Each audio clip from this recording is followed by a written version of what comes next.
Good morning, good evening, everybody. I'm just going to connect us to YouTube right now as well. So give me 1 second and you're going to be ready for a fantastic treat. Here we go. All right, we are now streaming to YouTube as well, which is awesome for you YouTubers. Today, you are in for a fantastic treat. Now, by the way, when I say today, it could be this morning, this afternoon, good evening, because at the moment it is 5 o'clock in the morning here in Australia. It is 1 o'clock in the afternoon Eastern time. Janet, where are you? Where are you? I'm on the West Coast, Pacific time. So it's early, it's morning for you on Valentine's Day. Happy Valentine's Day. It is a Happy Valentine's Day. It is a treat to have you with you and to have you with you. That's it. That's what happens when you're delirious at 5 o'clock in the morning. But I want to get the show on the road because she's got some amazing things to share with you. This is the incredible Janet Grace, who is a Love Your Life coach, speaker, teacher, and author. And she ignites amazing conscious people worldwide. That's you, by the way, to live your life from above and from love and above, which is what we're all about today and this week in every area of your life. Janet Grace's powerful presentations are based upon the spiritual laws of love to inspire passion and empower change as we come up to meet our highest self to make a difference for good in the world. So relax. Well, relax, but actively listen, because I want you to receive her message of love as you remember that you are love. Ladies and gentlemen, the incredible Janet Grace Nelson. Thank you so much. It is an honor and a pleasure to be with you here on Love Day, and you choose your, it's just, you know, love just is the spark that ignites every single one of us to live just more anonymously and really give from that place of love and above. I know Ken's searching for some other things. No, I didn't know that we were bantering for a second, so I muted myself and I was just checking on something from the tech side. I got to tell you, Jan, that one thing is really interesting is that sometimes people will talk about love and it's just lip service, but you're experiencing that with this amazing woman because just going through our process today, and as we've sprinted to put this event on, there have been a few things that broke, some technology breakages that have been very frustrating. And some people, while they will not handle it with finesse and with patience and with love, Janet's been just like, there's a couple things that didn't work real well. I'm like, I was like, yeah, I know. So it's been really wonderful. So let's just, as Janet says, relax and love into what's coming next. I'm really excited to hear what you got. I'm very excited to hear what we're for, especially when we get up at this time of the morning. This to me is the perfect time to be able to get into self. And these early morning hours to me are precious. So to begin or to have woken up to this to host is a treat. So yay.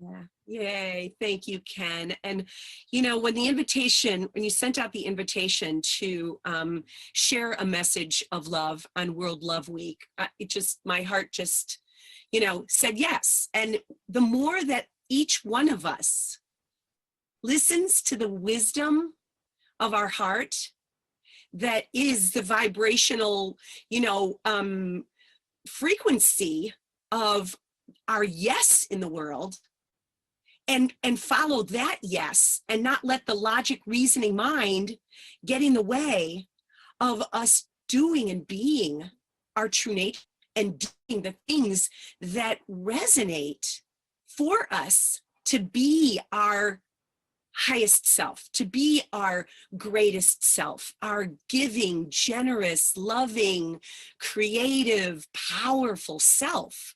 And the world really needs that right now more than ever. So I want to really talk about 3 dynamic ways that we can really use the power of love to create a world that really does work for everyone and create, you know, it starts with our heart. It starts with us each individually. And then as we're in this collective community right now, it's vibrating out. So Ken, you're in Australia, and yours in Africa, and I'm on the West Coast. I don't know where Rochelle is, and I don't know where all the the audience is, but because we're speaking about love and the frequency of love, it's vibrating positive energy wherever we are, and it's coming out from us. So it's a beautiful way to start the day. It's a beautiful way for us to give of our unending of good and joy and creativity and solutions for this world. It's true. It's totally true. And by the way, Zora is actually not in Africa. Zora is in Hobart, Australia. So he's just down the road a little bit, by very far, actually. Yeah, I'm down in Tasmania, and it's a little island at the bottom of Australia. But yeah, wonderful. Yeah, but I was born in South Sudan, of course. So we bring love everywhere. Anyway, I'll mute myself and back to you. You pause. I wasn't sure if you wanted me to pop in or not. I didn't know if we wanted it to be sensational or if you want to keep sharing. So, you know, this is your stage. I'm here to share whatever, however, whatever works. Well, I'm good. Now that I know, I think from a bandwidth standpoint right now, because my message apparently is not getting out to you as clearly as I thought, I'll let you run with it. I may pop in. Yeah, but for some reason, you're not coming through clearly to me. Everybody was fine before. Go figure. So yes, I'll mute myself. And Zora, you're doing great. So you guys can hang out together. It looks like you have no issue on your end in Hobart. So go figure. Sydney, not so great. Hobart, fantastic. So I'm gonna move to an island. All right. Move to an island where you get great reception. It's funny. Yeah. It's funny. Absolutely. Because sometimes absolutely. Yeah. So, well, I'll just keep going with my message. Yeah. No, go ahead. I just muted myself because I'm delayed. So I think I'm just gonna make this thing worse if I talk. So I'm gonna be quiet for a bit and let you guys run with it. We'll hope that things ease in a little bit. This is really weird that our bandwidth got wacky all of a sudden. Yeah. I'm sorry it did too. Oh my goodness. I just know that this powerful time in human history, love is needed more than anything. And I am just so elated that I am here to share this message. And what I know is that for the last 2,000 years, the Piscean age was really led by the head, the logic mind, the reasoning mind. And we're now in the age of Aquarius. A love your coach, really focus on the highest vibration that we can come from. And so the energy of love and above is really coming from heart-centered wisdom. So when we can start really participating, living from a place of recognizing that the wisdom of our heart, what is absolutely interconnected vibrationally with everything in the universe, and that as we stay connected to our highest self through a deeper relationship with our heart, we can continue. It's like I was raised Catholic, so we prayed for people. Prayer is just sending out a positive vibration, and a prayer comes from your heart. So in this age of Aquarius in 2021, we have to use the power and the wisdom of our heart for greater good, for humanity, for the planet, for what is absolutely needed right now. And so what I want to say is that most people, the dissension, the challenges, the everything that's going on in the unrest and the political arena, focusing on fear, which is not love, which is expansion. So the more that we recognize difference and we start really strengthening the relationship that we have with our heart, with that wisdom center, with the place where we can really resonate from love and above, we get to make a difference in the world just by even tapping into it and starting our day with an open heart. So as I want to just share for a moment, the topic of my talk is called the healing power of love. And there's so many ways that we can recognize healing is just to make things whole again. And it's also a way for us to look at areas that are not whole, that are not working, systematically or working for the greater good of all. And we have an opportunity to say, what area of our lives feel like they need some more love? They need that energy. They need us to come up from a place of our heart's wisdom. So our hearts have a frequency of the same. When we really connect with the relationship of our heart, it is the same frequency of what is going on with the creation of the world around us. So, when you get out of bed and you stub and you go, be a terrible day. Well, you are actually claiming that. So we want to be really mindful of the things that we focus on. We want to be mindful of the thoughts that we're thinking. We're then putting out into vibration that's then creating our day, creating our world, creating our relationships, creating our health and well-being, creating our business, the expansion of our businesses, the expansion of the good that we want to do on the planet. So I'm just going to take us through just a moment of just connecting to our heart. So if it feels right to close your eyes in this moment and put your hands on your heart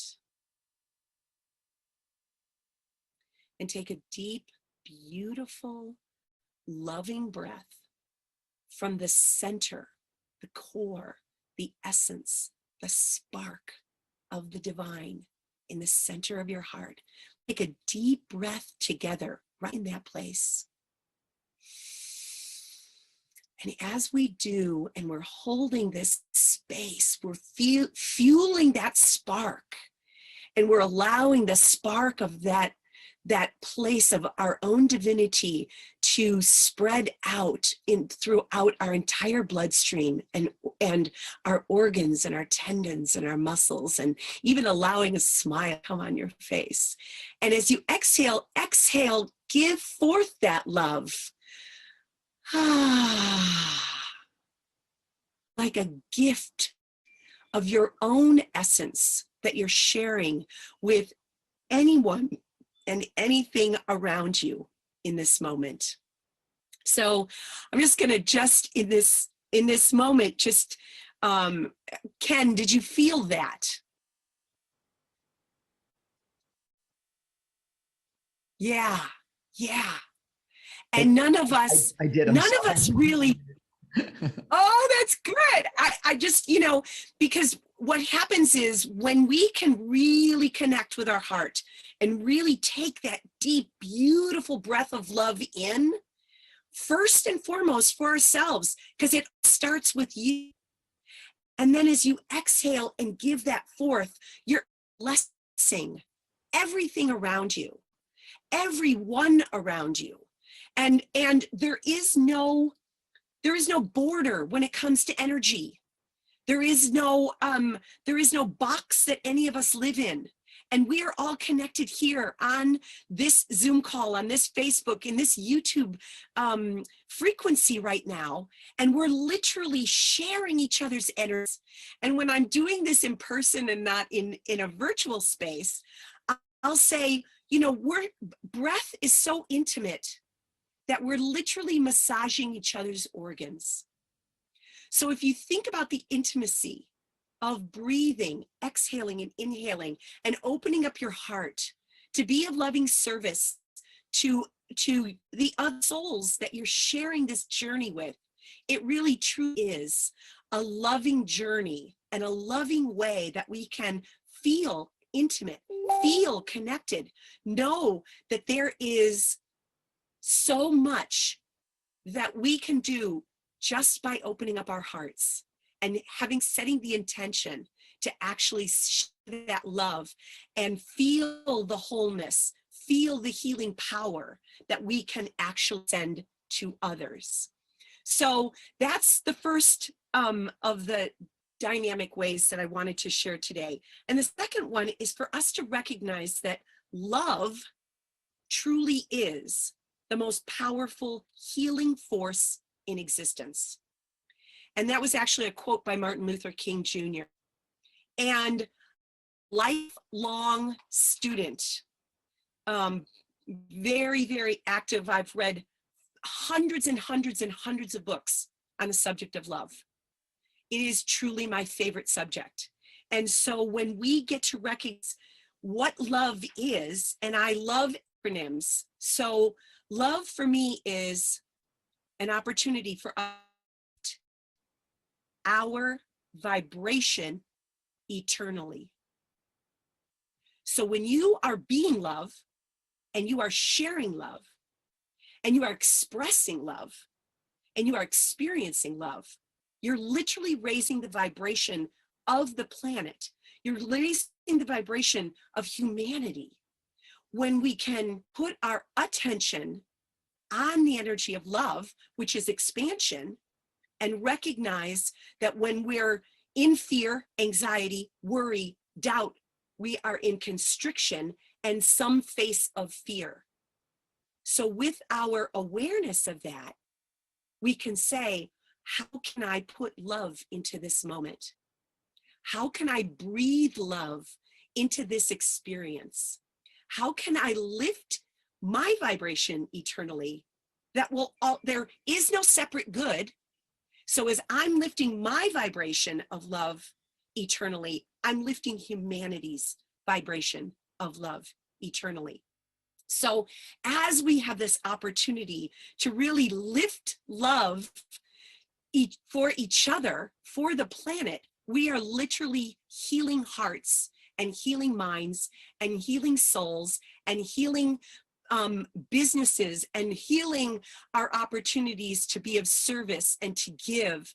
And Zor, it's such an honor to be participating in this way of giving even more love for your incredible cause. And I also have a nonprofit, so I recognize that, the more that we give this generous energy of love that continues to ripple out and keep giving of itself, this is when we get to actually be our true nature. And the truth of the matter is, we are love in the flesh.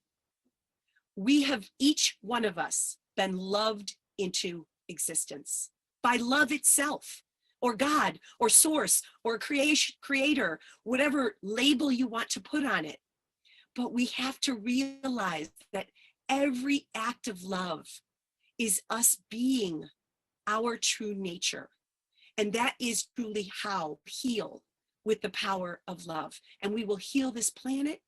We'll heal ourselves from past sufferings, from past pain, from past abuses, from, all kinds.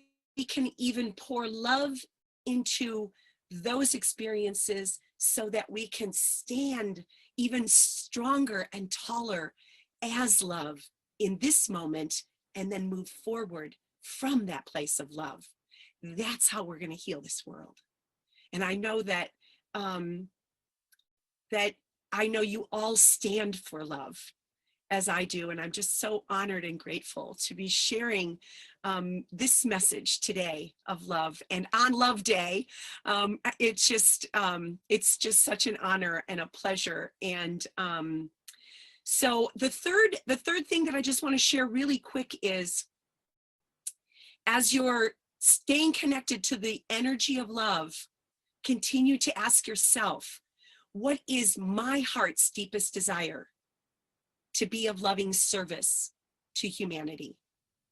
What area of humanity can I be of greatest service that really sparks the divine of my heart, that wants to be of service, that wants to be generous, that wants to give, so that we can all live in a higher frequency and really heaven on earth, because I truly believe that it's possible.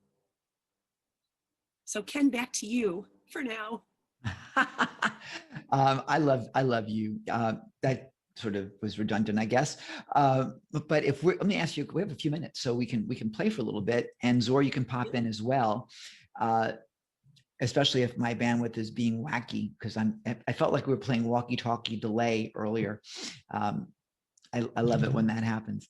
So if we're going to take the essence of what we're discussing in terms of love and sharing that and apply it into a business scenario where you don't sound airy-fairy, where you have an audience that isn't necessarily on the same conscious wavelength as we are, because there's so many that are just into head and haven't, they've missed their connection. How do you add that piece into environments where people don't necessarily equate it? Whether it's a scientific community where they're all quantitative versus essency. I thought maybe let's address that where folks don't yet have that connection and don't know how to play with it.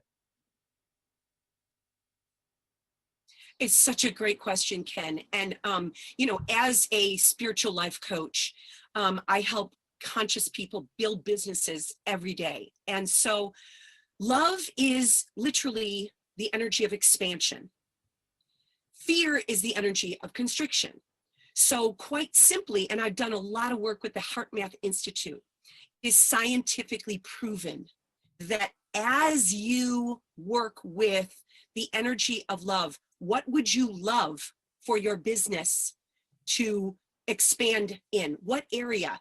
Greater customer service, greater ability to build a better product, serve your clients on a greater level. All of those are where it is that you tapping into a greater, higher vision for your business to expand. It really isn't a lot. It's not really different from even where you want to expand, even in your personal life, deepening your relationships, having greater, more vibrant health. But it's really, how does that feel? Does it feel, because we have the greatest internal barometer built right in, it's called our nervous system. So if you're working on building or growing your company and you're saying, we want to expand in our, we could do this, we could get better at emailing, we could get better at, social media, we could build a bigger program. If it feels like it's aligned with your vision and it feels expansive and aligned with serving more of your customer base and then you're on the, and you're moving in the right direction. When it feels constricting and it feels like, we're just like, not really feeling it if it's not a really feeling it, that's a not it. Yeah. So, yes, that's true. there's, and then you can quantitate. Yeah. There's that old saying, and we're having delays, so it's just unfortunate, but unless it's a hell yes, it's a no. It's got to be that whole connection there. Yeah. Exactly right. Tell me, we only have a few minutes left. Tell me, how do you work with clients? What do you bring to the equation for someone that wants to work with you? It's a great question too. I have, I'm on Facebook, I'm on Instagram, I have a website, janetgrace.love. I love that. And I also have a free gift there too for all of your listeners today. Yes, janetgrace.love. Is that awesome? It's fabulous. Brand new. We're just rebuilding my brand. It just fit so elegantly, and it was a hell yes. Yeah. It was a hell yes. So, but on my Facebook page, you can have a one-on-one call with me. I call them my purposeful life call, because if you're on purpose, you're living in the energy of love.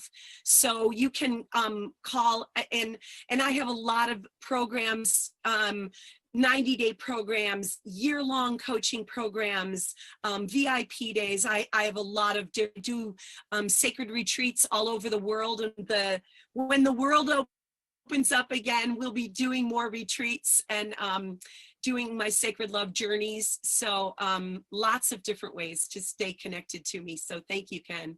Yeah, it'll be nice to have the whole idea of a sacred love journey, easy for me to say, sacred love journeys.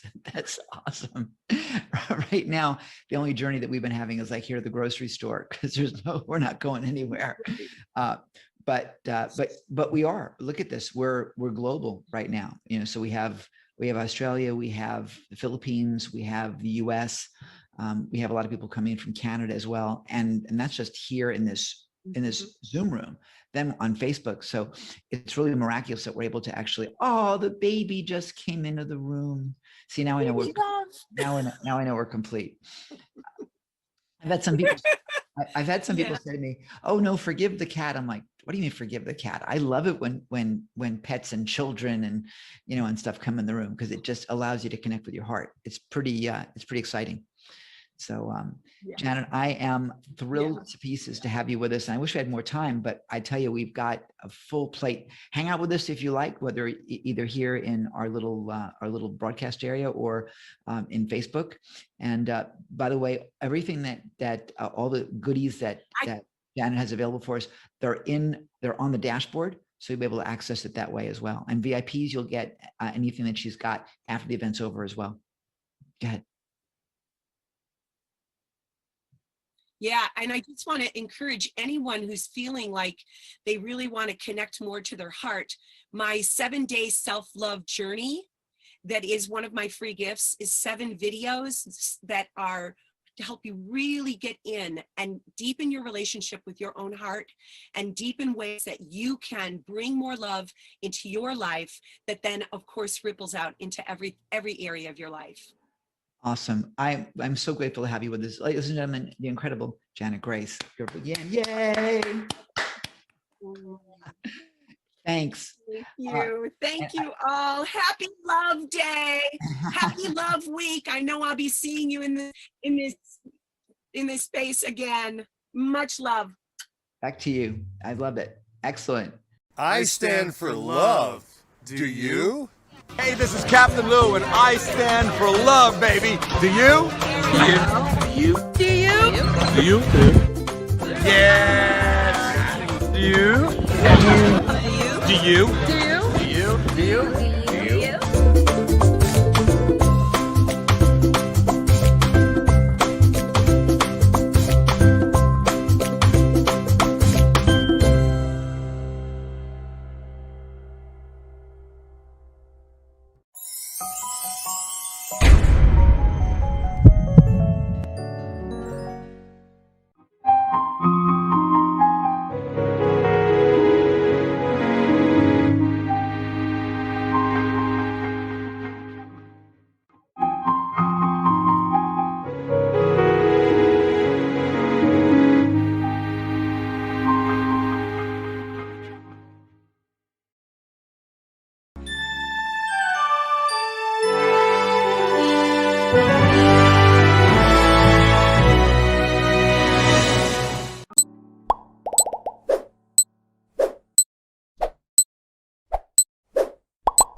Okay, we're going to head not to Brookline, Massachusetts, but we're going to head now to the city of brotherly love, Philadelphia. Is that where we are, Madeline, today?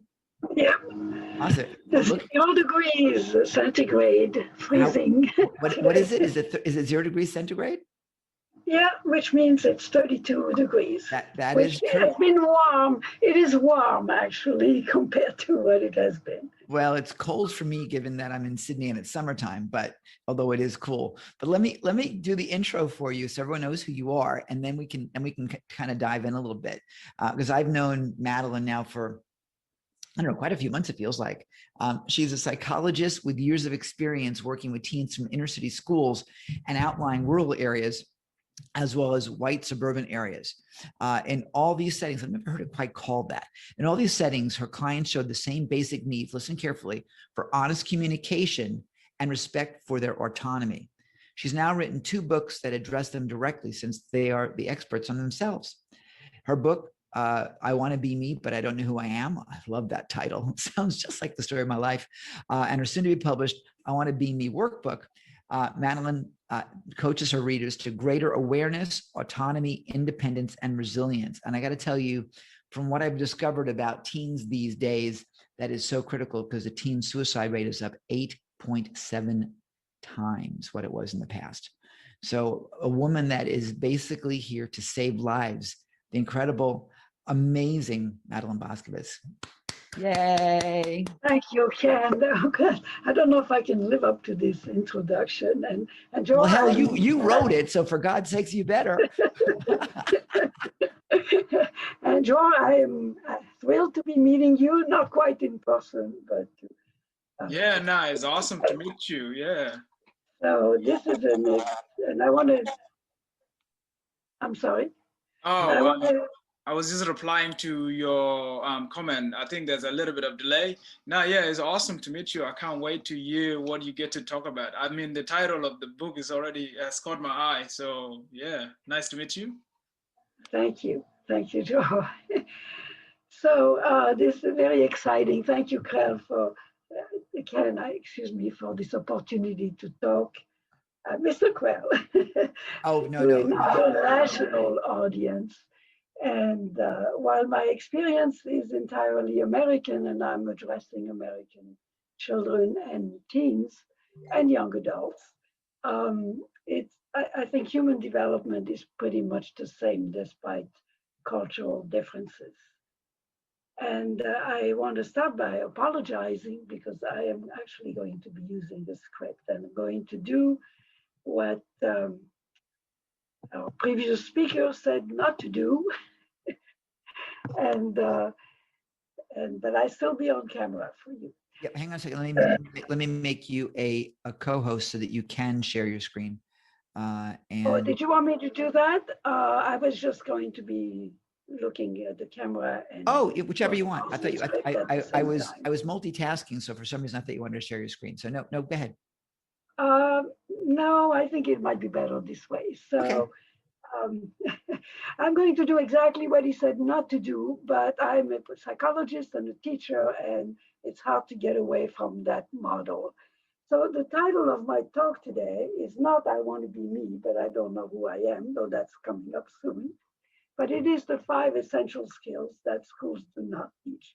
So let me start by saying that is not a criticism, it is a comment, and it needs to be understood what the issue is. So historically, children were expected to have the emotional and social development when they reached school age, and so that they could function in the classroom. And I think by and large, it was happening certainly in America. But for some reasons, or many reasons, it's not happening for many children and teens nowadays. So schools have tried to adjust. Elementary schools now, some of them are offering children some quiet space to engage in mindfulness meditation, to be in touch with their own feelings and to calm down. And I think that's a plus. In high schools, though, teens are really assumed to be ready to learn the material. There is a hurry to get it done. And any teen that shows a lack of ability to do that, a lack of presence, is often excluded, punished, isolated, and often shamed, unfortunately. So let's reflect on that this is the week of love, and let's send love to the schools and the dedicated staff that work so hard to teach our children. And let's not forget the teens that we live with or work with every day. They are certainly in need of love, the difficult ones in particular. So let's give them the skills also to love themselves. And this is what my book is about, and why I address them directly, is that it's important for them to get the wherewithal to be persons that they love.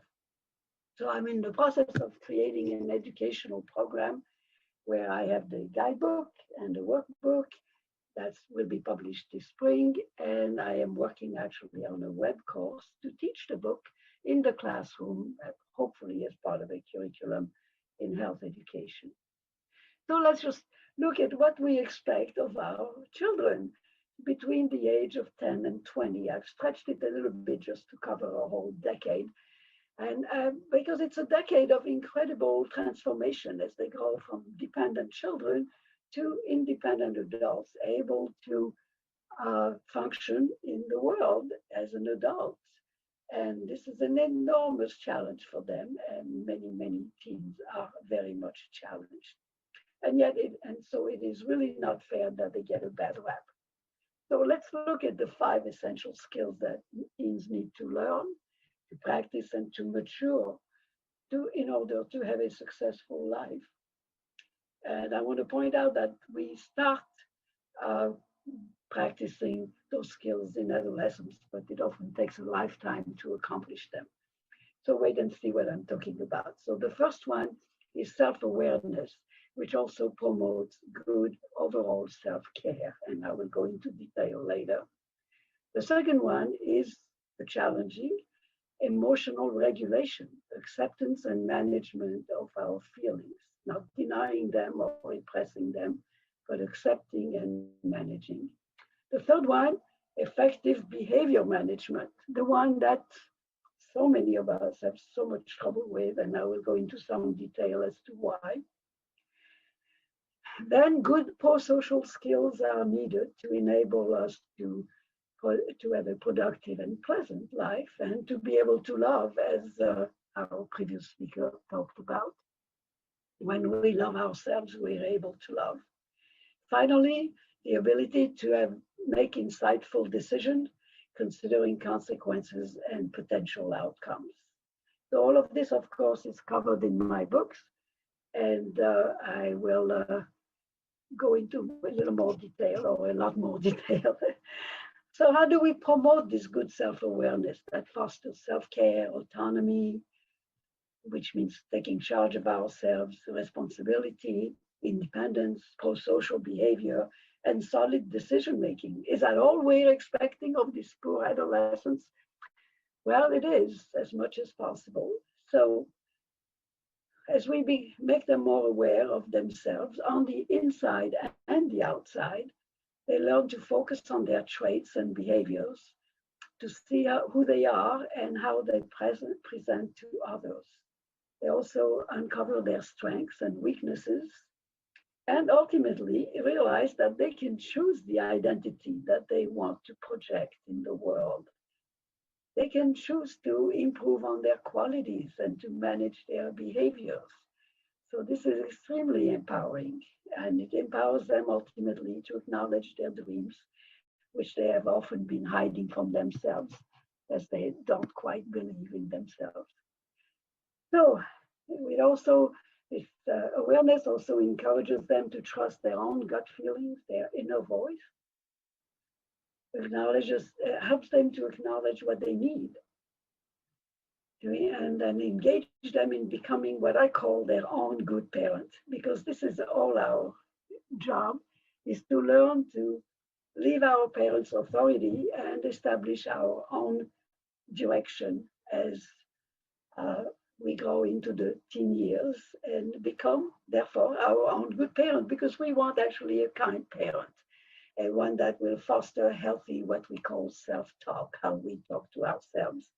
Again, the previous speaker mentioned how we need to talk to ourselves kindly. And so they learn to reject the negative comments that they often hear. Oh, you will never amount to anything, and you just can't do it, and you're expecting too much, and who do you think you are?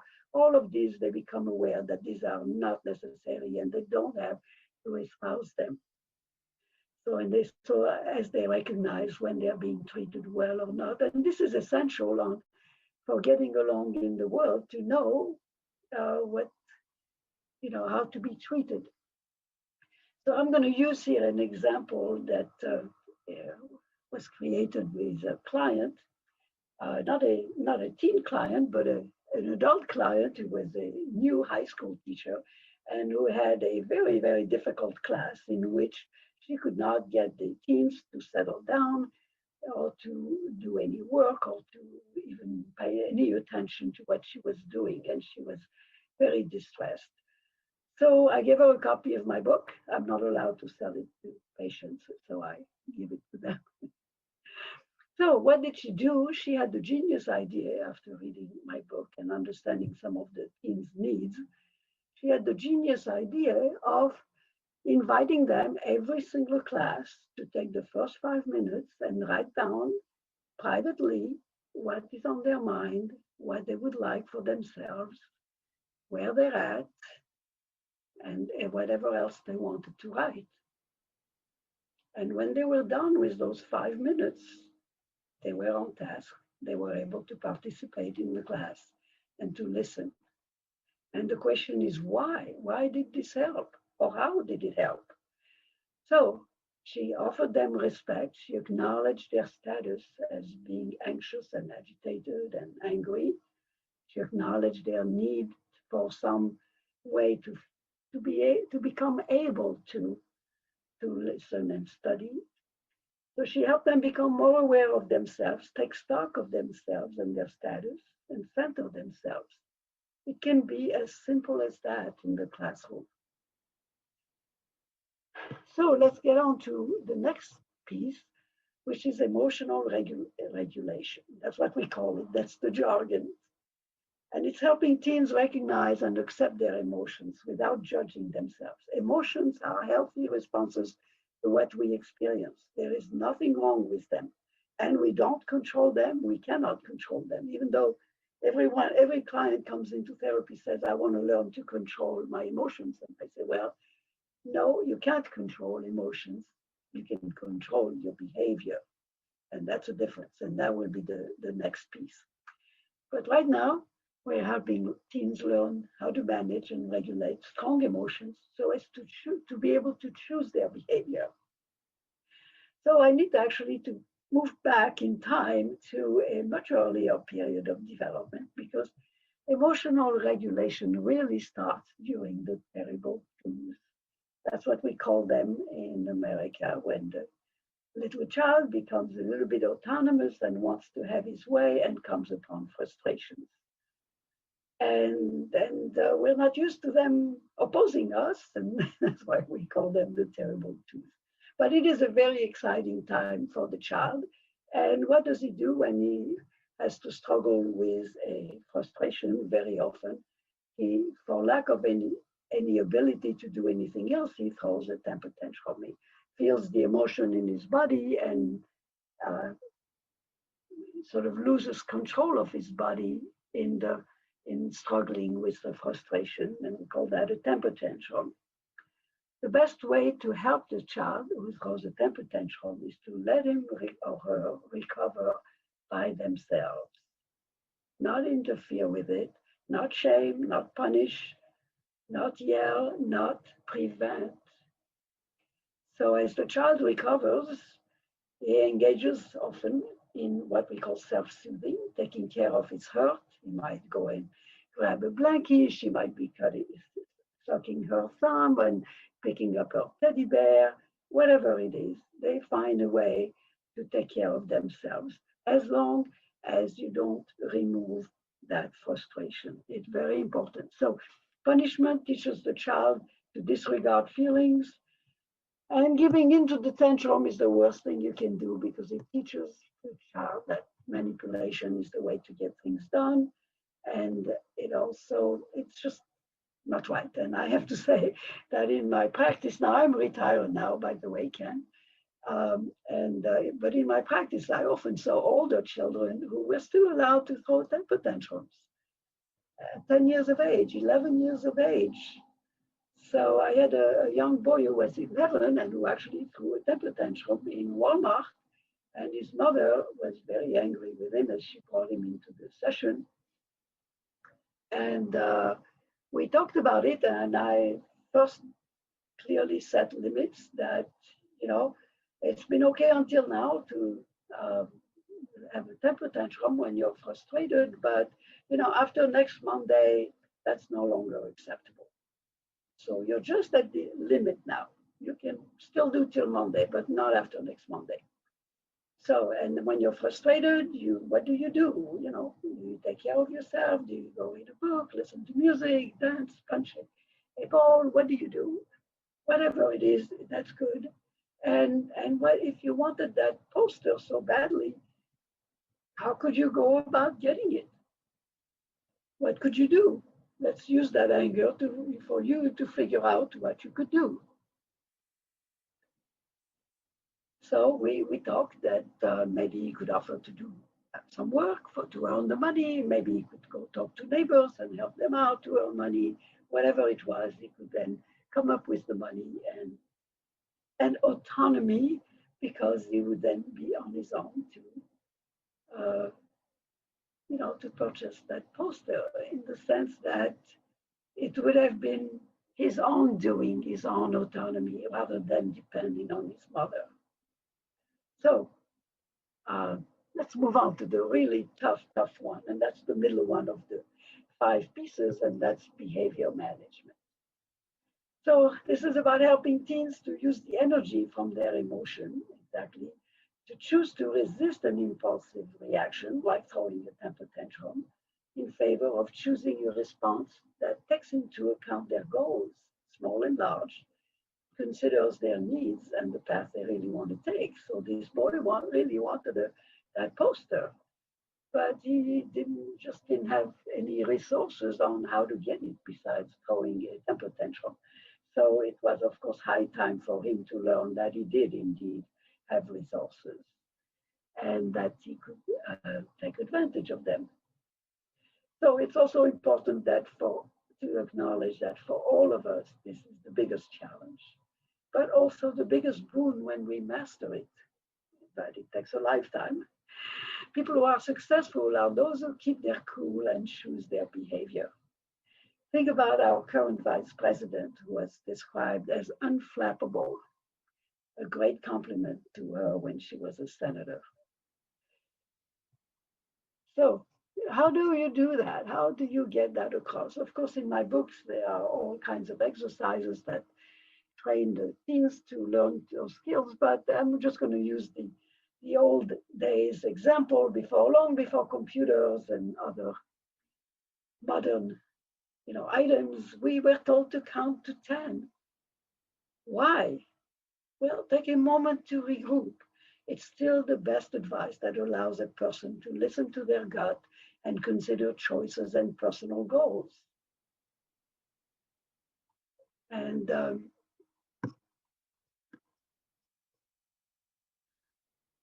here's an example here, which seems to have disappeared. No, it's right here.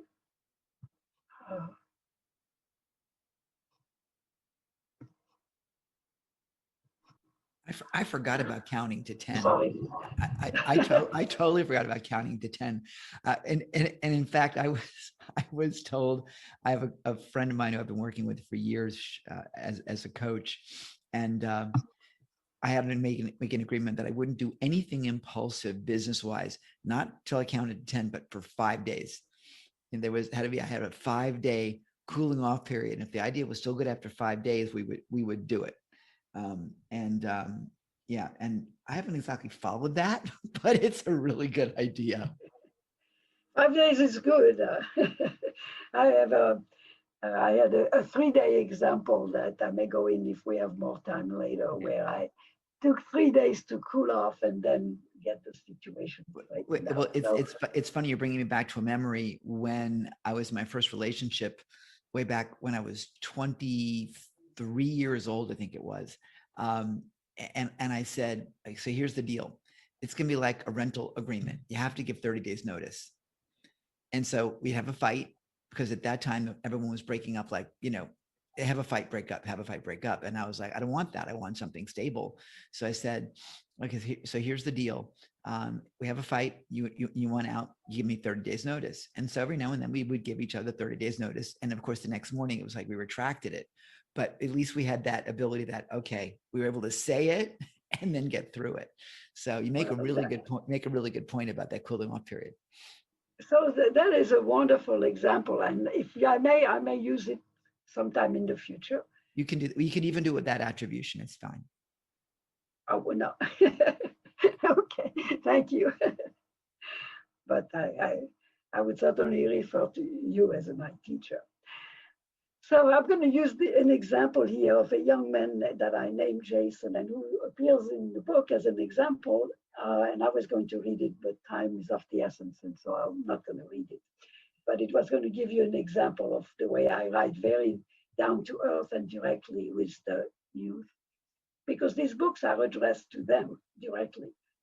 Nice. And, we have about 6 minutes, if that, or 6 or 7 minutes. So if that works for you, then feel free. I thought I had about 8 minutes. You do, but I was just trying to pad it. Thank you. So Jason, this was in a shelter for teenagers who had either run away from home or been brought in by their parents, and they were all under the ages of the Children's Protective Services, where I was volunteering as a counselor. And so Jason was 17 years old, and he came in very angry and agitated, and I invited him, not told him, not asked him, but invited him to sit down with me and maybe be able to let me know what was going on. His girlfriend was so I found out his girlfriend was in the hospital, but they wouldn't let him talk to her. He had called twice and they said no, that wasn't possible. And he had been so furious that he slammed the phone down and was crying, and he didn't know how to deal with it. And so I let him, take his time to settle down and narrate it. And I said, well, maybe there is a way that you still could get to talk to her, since you clearly care so much about her. And how could you go about it instead of being kind of rude and informal? Maybe you could sound, more quiet, use a quiet voice and introduce yourself and make the request using her full name and sound, almost like an adult. I didn't say that, of course, but maybe that would really help. So he actually sat with me, a total stranger, and was willing to talk to me about this and then rehearse it with me. We did phone call, and in the days when we put our phone to the ear. Anyway, and he went and called on one of the available phones and in the shelter and succeeded. First time around, he succeeded. So we talked about the value of the energy from the anger, and also, not with him, but with the readers, I talk about the value of anger. So emotions give us a lot of energy, but we can use it to make good choices. We can use it to reach our goals rather than just express our frustration. And this is something that a school counselor could certainly engage a distressed student as well, and I suspect that they do. So the next important thing are the pro-social, what I call pro-social skills, and this sort of come automatically as teens become more self-aware and empowered to be taking charge of themselves. They learn to respect themselves and others, to provide and demand sincere connection, to demand respect, avoid manipulation or intimidation, peer pressure, or even bullying. And at the same time, they learn to refrain from doing the same. So they learn to attend to their own needs, to stay on track and avoid being distracted from the goal. So this is what Jason was learning, to practice those skills, to keep the goal in mind and to work on the skills necessary to achieve that goal, to being polite and patient. And optimally, eventually to treat himself with respect because he was entitled to talk to his girlfriend. He just needed to believe that he was. So the last piece of the 5 pieces is insightful decision making. And now, some of you may be laughing, and it takes forever for all of us to learn how to make sound decisions that use critical thinking and self-knowledge. In the book, I actually use, believe it or not, what I call yes-no decision trees, where you have a decision to make, you have a yes path and you have a no path. And if all works out, the yes path leads to yes, I can do it. But everywhere you get a choice to yes or no. And it looks like a tree. I use it horizontally with big labels. And I think it works. I also have demonstrate one for a decision I had to make, which I also put on YouTube as a verbal demonstration. So these are the 5 skills that promote self-confidence, allows teams to believe in themselves and their dreams, feel empowered to pursue them, and become resilient in the face of obstacles and challenges. So I am going to show you the book. I'm coming back here. I am going to show you not only the title. By the way, this is what one of my young patients said. I want to be me, but I don't know who I am. And she gave me permission to use the title. I think she forgot. Her eyes are amazing. Her eyes are amazing. Wow. So this is not the student, of course. This is a stock photo. My artist is my son, Mark Sawaya. He gets credit at the end of the book and on the back cover. And so that's a guidebook, which is already out on Amazon. This is a prototype of the workbook, where the same girl is in the middle, but now she's got a whole bunch of friends that she's working with.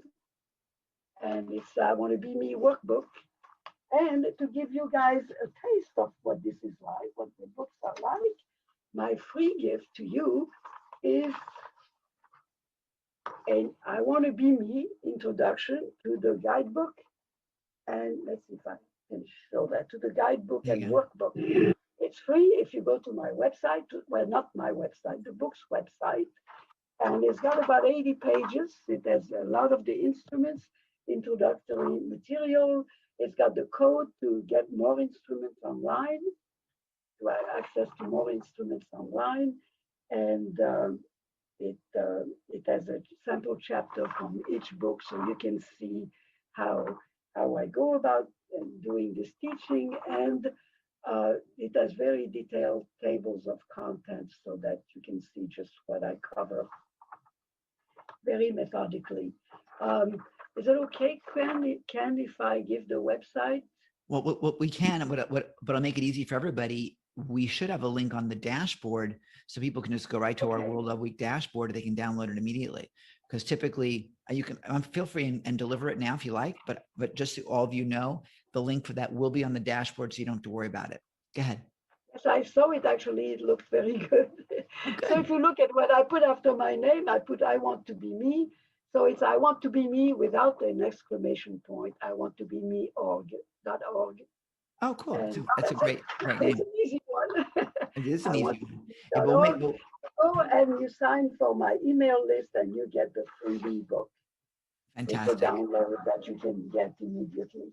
Fantastic. And it will be there either forever or until like my previous speaker said, either forever or until the next gift comes along.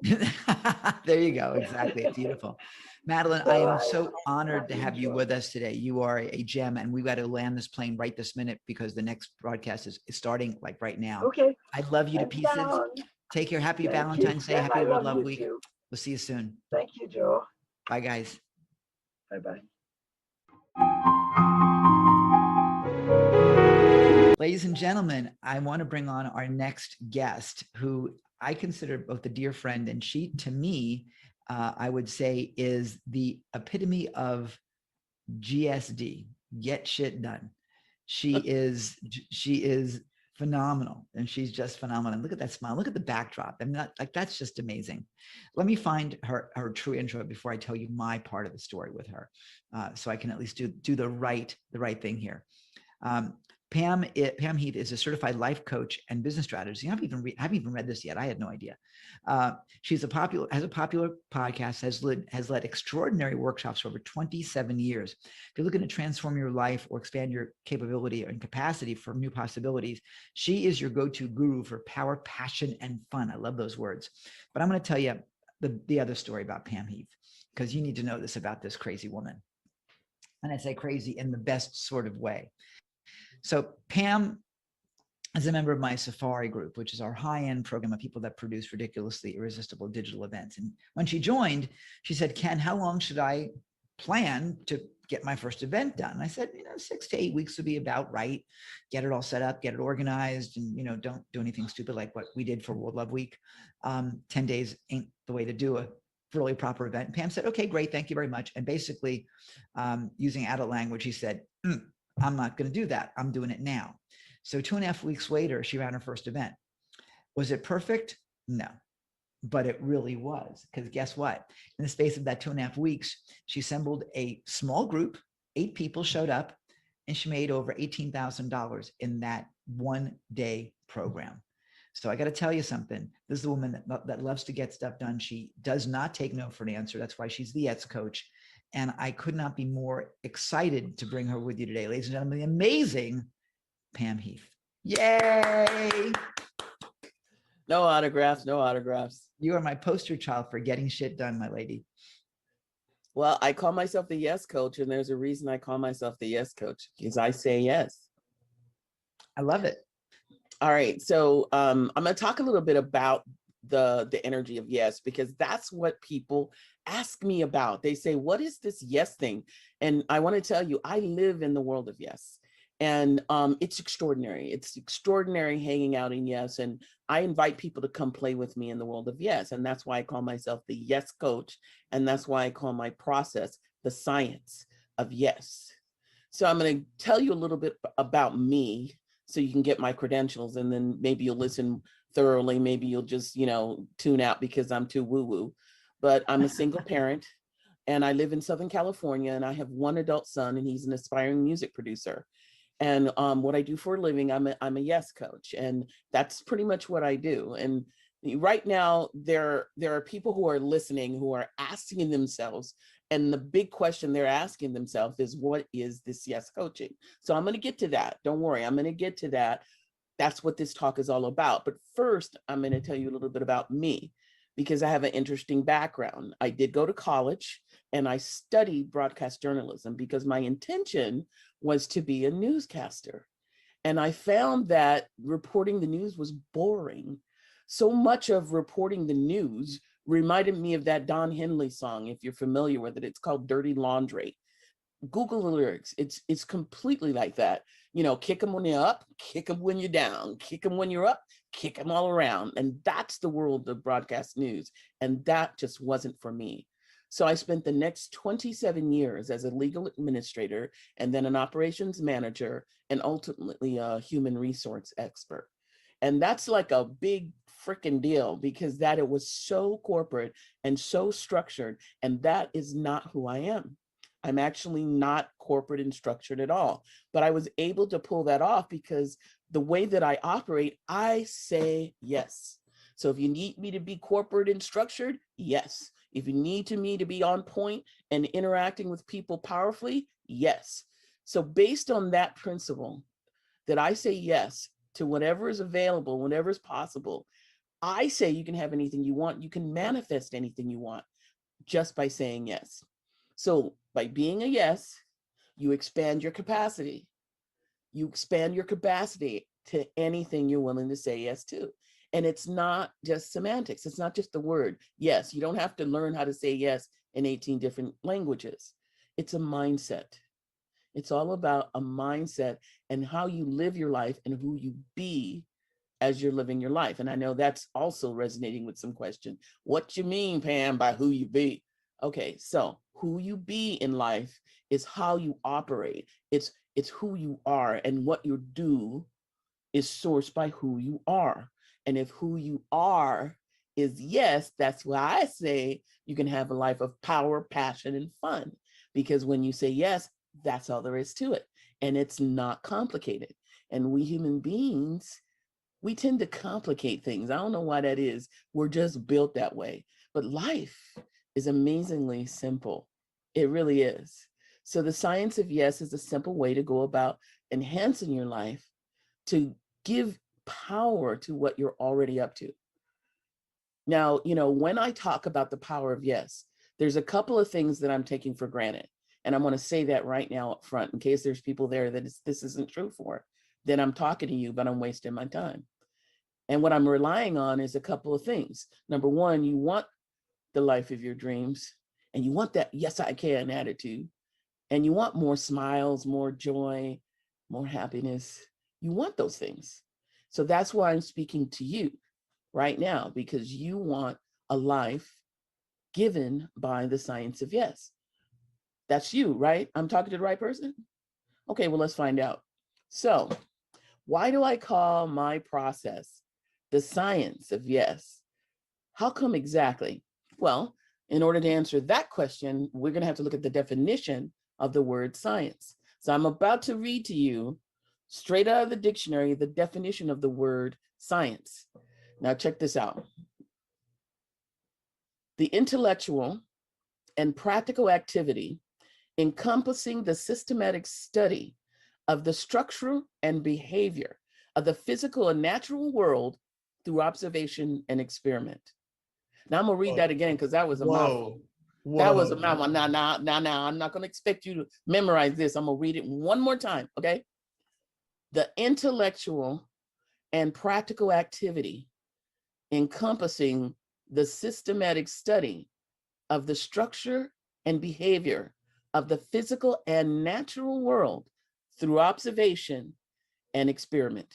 Bam, the science of yes. So what you want to get clear about around yes is that you know what you want in life, and you know through observation and experiment the actions you have to take to have those things. So doing what you always wanted to do in life, you have to take charge, say you want it, and then go after it.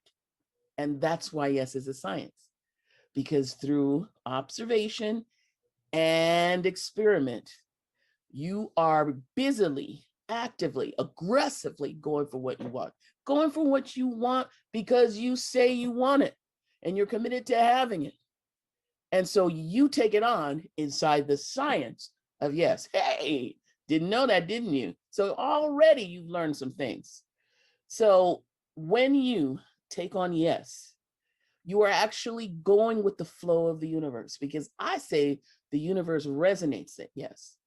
I say the universe is always a yes to you, and that you have to be open to hear yes when you ask for something.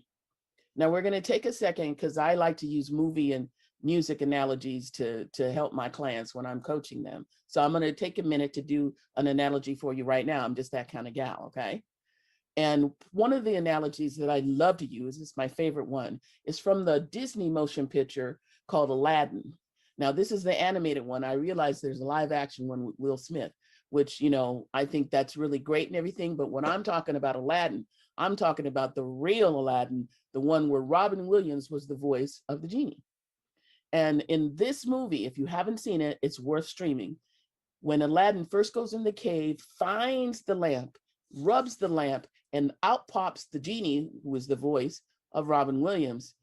The genie told him, I'm going to grant you 3 wishes because you rubbed the lamp. And Aladdin was confused, like, what? 3 wishes, what? And so the genie sang this song to him. Now, I'm not going to burst into song, so no need to get nervous, but I am going to read to you the lyrics of the song he sang, because it emphasizes what I say the science of yes is. And the name of the song that he sang is, You Ain't Never Had a Friend Like Me. I'm going to read you some of the lyrics, so check it out. And you might want to take notes. You've got some power in your corner now, some heavy ammunition in your camp. You've got some punch, pizzazz, yahoo, and how. You see, all you got to do is rub that lamp. And I'll say, Mr. Aladdin, sir, what will your pleasure be? Let me take your order, jot it down. You ain't never had a friend like me. Life is your restaurant. I'm your maitre d'. Come on, whisper what it is you want. You ain't never had a friend like me. See, we pride ourselves on service. You're the boss, the king, the shah. Say what you wish. It's yours to this. How about a little more baklava? How about that baklava? Have some from column A. Try all of column B. Say, I'm in the mood to help you do. You ain't never had a friend like me. That's an exciting song, right? But guess what? I say the universe sings that song to you every day when you get up in the morning. You ain't never had a friend like me. What can I grant you today? And you're not listening. You don't hear, because consider for just a moment that the universe, in the voice of Robin Williams, is saying that to you. Take one from column A, take all from column B. What would you ask for? What would you be looking at? A new car, a new romance, a new career? What exactly do you want? The whole point is this: anything you want, anything that you want is available to you. All you have to do is ask for it. And then, wait for it, take the actions correlate with that are inside of, yes, I can have that. So you don't get to go for it believing all the time in the background that you can't have it. You actually have to take it on, knowing it's yours. It's a done deal. Now, you might be hearing a little bit of the elements of the law of attraction when I'm talking right now, and there's a reason for that, because I am talking about the law of attraction. And some people take on the law of attraction, but they forget the crucial part. You see, in order for you to be living in the science of yes, when you take on the law of attraction, you also have to take on the actions that are correlate to you having that thing. You have to believe, you have to know that that's your thing, and start to take the road to get there, because you know it's yours. And that's the piece that's missing for most people who operate inside the law of attraction. See, the law of attraction is a universal law of the universe. Whether you believe it or not is irrelevant. The universe has a lot of laws like that. You can't see it, touch it, or smell it. You can't prove it exists, but you live your life inside of the confines of it. The universe has a lot of laws like that. For instance, gravity. Gravity is one of those universal laws that you can't see it, touch it, or feel it, but you live your life inside the rules of it. You cannot go to the top of your building, whether it's your apartment, your house. What goes up must come down. And unless you have something pulling or pushing against the law of gravity, when you jump off that building, you're going down, down, down. Or if you're in an airplane, you're going up, up, up. But the airplane operates inside the confines of the law of the universe called gravity. There's a lot of laws like that. I could go on all day, but I'll mention another one, because there's one law of the universe that we all learned when we were kids, at least those of us who had a bicycle. It's called balance. You can't see, smell, or touch it. You can't prove it exists, but you live your life inside the confines of it. Because when you first get on that bike, unless you learn balance, unless you get it down, unless you got yourself smoothly sliding into that law, you're going to fall off that bike or those skates or whatever thing that you're taking on that requires balance. Law of the universe, whether you like it or not, you live your life inside of it. Same thing. The science of yes exists inside the law of attraction. And it's not a law you can prove. You can't see, touch, or feel it, but it's there, and you live your life in the confines of it. And I'm giving you access by teaching you about yes, so that you can leverage your knowledge and belief in that power to have anything you want. So all you need to do is decide, what is it that I want? What is it that I'm going to go after? What is it that I'm going to take on? And then take it on. Take it on, do the actions correlate with you having that thing, and don't give up till you get it. Unless you change your mind, you don't want it anymore. But remember, it's valuable for you to take on that it's up to you. It's not up to your friend across the street. It's not up to your parents, and it's not their fault if you don't get it. See, you're all grown now, and blaming your parents or blaming any backwards past incident from stopping you now today is all inside of you're not willing to own and be reliable to manifest anything you want. And I know that it's not easy. I know that for some of you, you've dealt with some major circumstances. Trust me, so did I. I have been a coach for many, many years, and I've had just about everything you can possibly imagine. My oldest child committed suicide in 2007. That broke my heart. I didn't think I'd recoup from that. I lost my job because I got so depressed I couldn't show up for work. Because I lost my job, I lost my dream home, which I manifested on a dime. I lost it that quick too. My beautiful dream car, I lost that too. I've been homeless. I've lived in my car. Anything that you could point to, that you could say is a loss, tragic, dramatic, or otherwise, has happened to me. And yet here I sit, surrounded by hearts on Valentine's Day, wishing you a happy Valentine's Day, loving life and loving the process I call the science of yes. Even in the midst of tragedy, you can generate past it because you say so. When you're being inside the power and the energy of yes, things happen for a reason.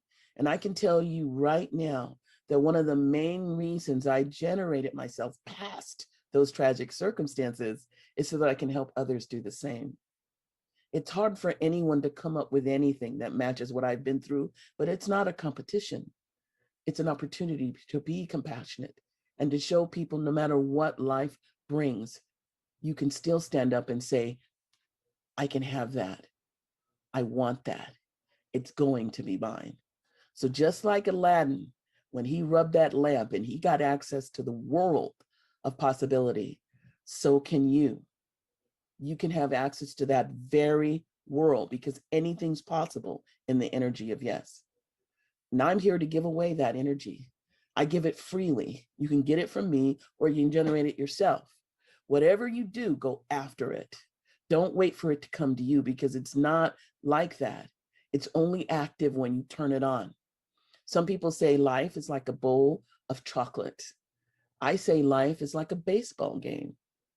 You see, life is the person who's throwing the ball, the pitcher. You are the person at bat. And life keeps throwing balls, throwing balls, throwing balls, throwing balls, fast balls, slow balls, spit balls, all kind of balls. Life's just pitching. And you are doing your best just to hit and swing away, right? Here's the thing. You have nothing to say about what life pitches at you. You don't get to say. You set out on a journey that's completely empowering to you, and then you get a flat tire. And you don't get to say, life pitches, you hit. But I'm going to tell you something, and here, this is when you want to listen up. You have everything to say about how you react to the balls that life pitches to you. And you can bemoan, complain, commiserate about the balls, or you can get in action and dance around and hit that ball as hard as you can and get to where you're going. Home base. Whatever you want is yours. It's available to you. How you react is completely up to you. And it's not to say that life is not without risk. It is risky to say yes in the face of things that happen that you don't like. Life can be mysterious, but as long as you're saying yes, life can go your way, and it will go your way every single time.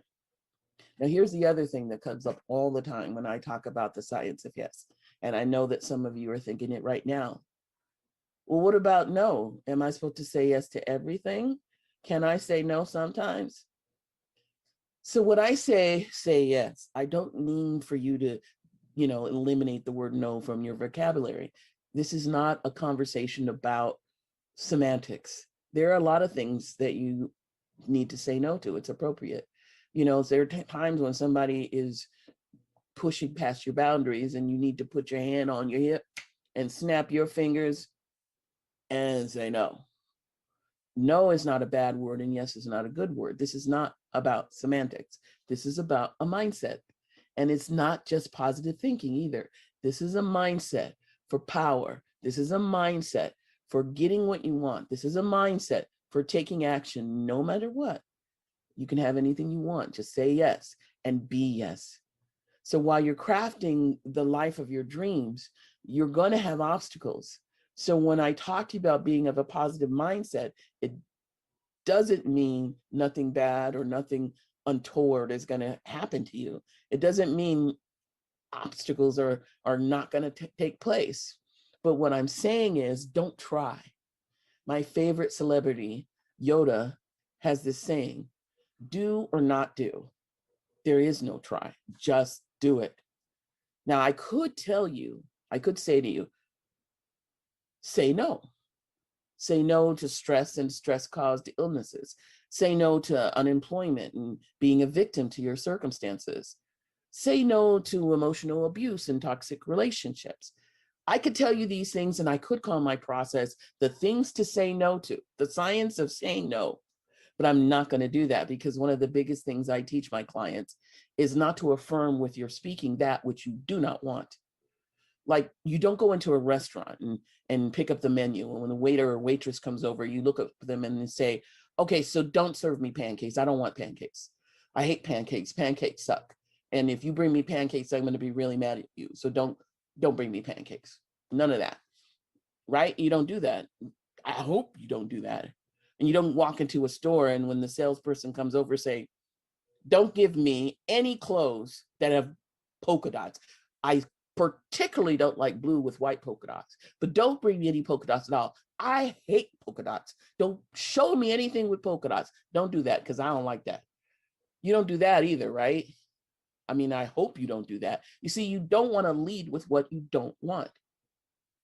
Always generating what you want. And if something shows up and it's not what you want, then dismiss it and keep focusing on what you want. Lead with what you want. Because you think that it may be silly what I just distinguished about pancakes and polka dots, but you do the same thing in your life. You talk all the time about what you don't like, about what you don't want somebody to do to you. And you're focusing on that, and you're bringing all this energy to that.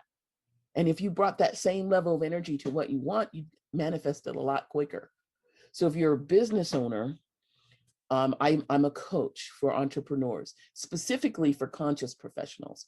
Like, in other words, spiritually motivated or mindful people who are up to big things. They're creative, they're transformational. Those are the entrepreneurs I work with best, because you're very, very intuitive and do things creatively. And it's hard for you in a structural corporate world to actually generate success and abundance. So my key is teaching you all the things that you can do to compete in a world that's very corporate when you are very transformational and spiritual. So for my free gift, I'm giving you an ebook that I wrote on how not to make the mistakes that people make when they're marketing their business. And I'm also going to give you a free consultation call where I'll go over those techniques with you and those strategies with you, so you can bring those strategies for marketing to your business and make more money and get more clients. Would you like that? And it's all inside the science of yes.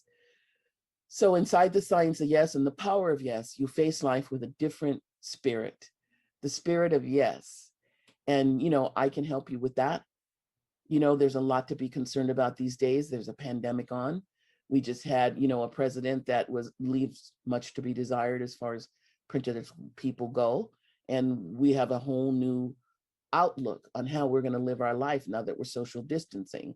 And now that we've, seen that a global pandemic can rock our world.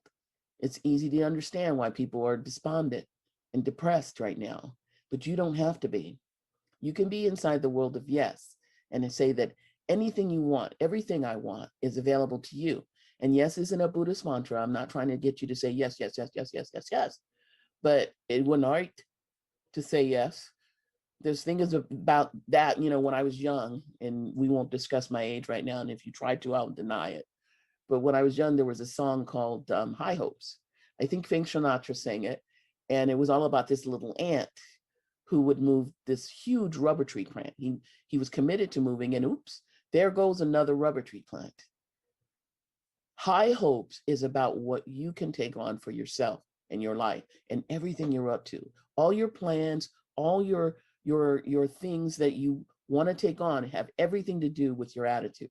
So what you want to develop when you're in the presence of self-doubt, avoiding, money and money-making decisions, if you're feeling defeated, if you're feeling your self-worth is not there, your value's not there, and you're not getting it done, your life goals are just not happening for you, that's all inside of no. And you want to bring to yourself your yes mentality. You want to bring yes to the forefront. I can help you do that. So, I'm giving away that ebook for entrepreneurs. If you're not an entrepreneur and you just want advice, I'm a certified life coach as well. But remember, it starts with you. I can support, coach, and empower you, but it starts with you taking on the science of yes and being willing to live your life inside of it. And that pretty much is my shtick on the science of yes. If you have any questions, feel free to reach out to me. I'll be happy to answer them. So what's your favorite word, Pam? Yes. You are an incredible inspiration. And I'll tell you, as I said, when we first began this segment, when Pam said, how long should I allow to get started on this journey? And I told her 6 weeks, and she's like, okay, good, we'll do it in 12 days. And it's miraculous. It was maybe a couple of days more than 12 days, but she took action, and she doesn't understand what an obstacle is. To her, it's just a revolving door. You just push it and it goes out of the way. And, we always have those obstacles. And I'm now humming High Hopes in my brain, by the way, which totally dates me, right? I'm gonna have to go Me Google too. it. I'm gonna have to go Google it and play it. But it's probably a good theme song for what's out there. It really is. And honest to God, I didn't even know the story about moving the rubber tree. I didn't have any clue what the hell the song was. It was just the tune that got me going, Pam. So yeah. And why I bring it up even is because the ant reminds me of your story about me taking on that event. It's like you have high hopes that it'll turn out, and you just start pushing. And most naysayers would say, well, you're just getting started. You're not strong enough. You can't do that. And it's like, well, I have high hopes. Yeah. And it turned out, because as long as you're willing to take it on, the universe will support you. Yeah. The universe doesn't support no. No, listen, just even look at this event. This event is total craziness to do an event with this number of speakers in this short time frame. I mean, it's nuts. But we did it, and we're doing it, and we're jumping through hoops. I mean, there's obstacles, there's technical glitches, and all sorts of excitement. But we're getting it done. We're creating history again, and it's pretty miraculous. So that says it right there. And to have you being part of it is certainly a privilege and a pleasure. I just want to say. So thank you. Thank you very much. It's a privilege to be here, and it's so exciting to be here, inside of Valentine's Day and full of love and the ability to receive and give it.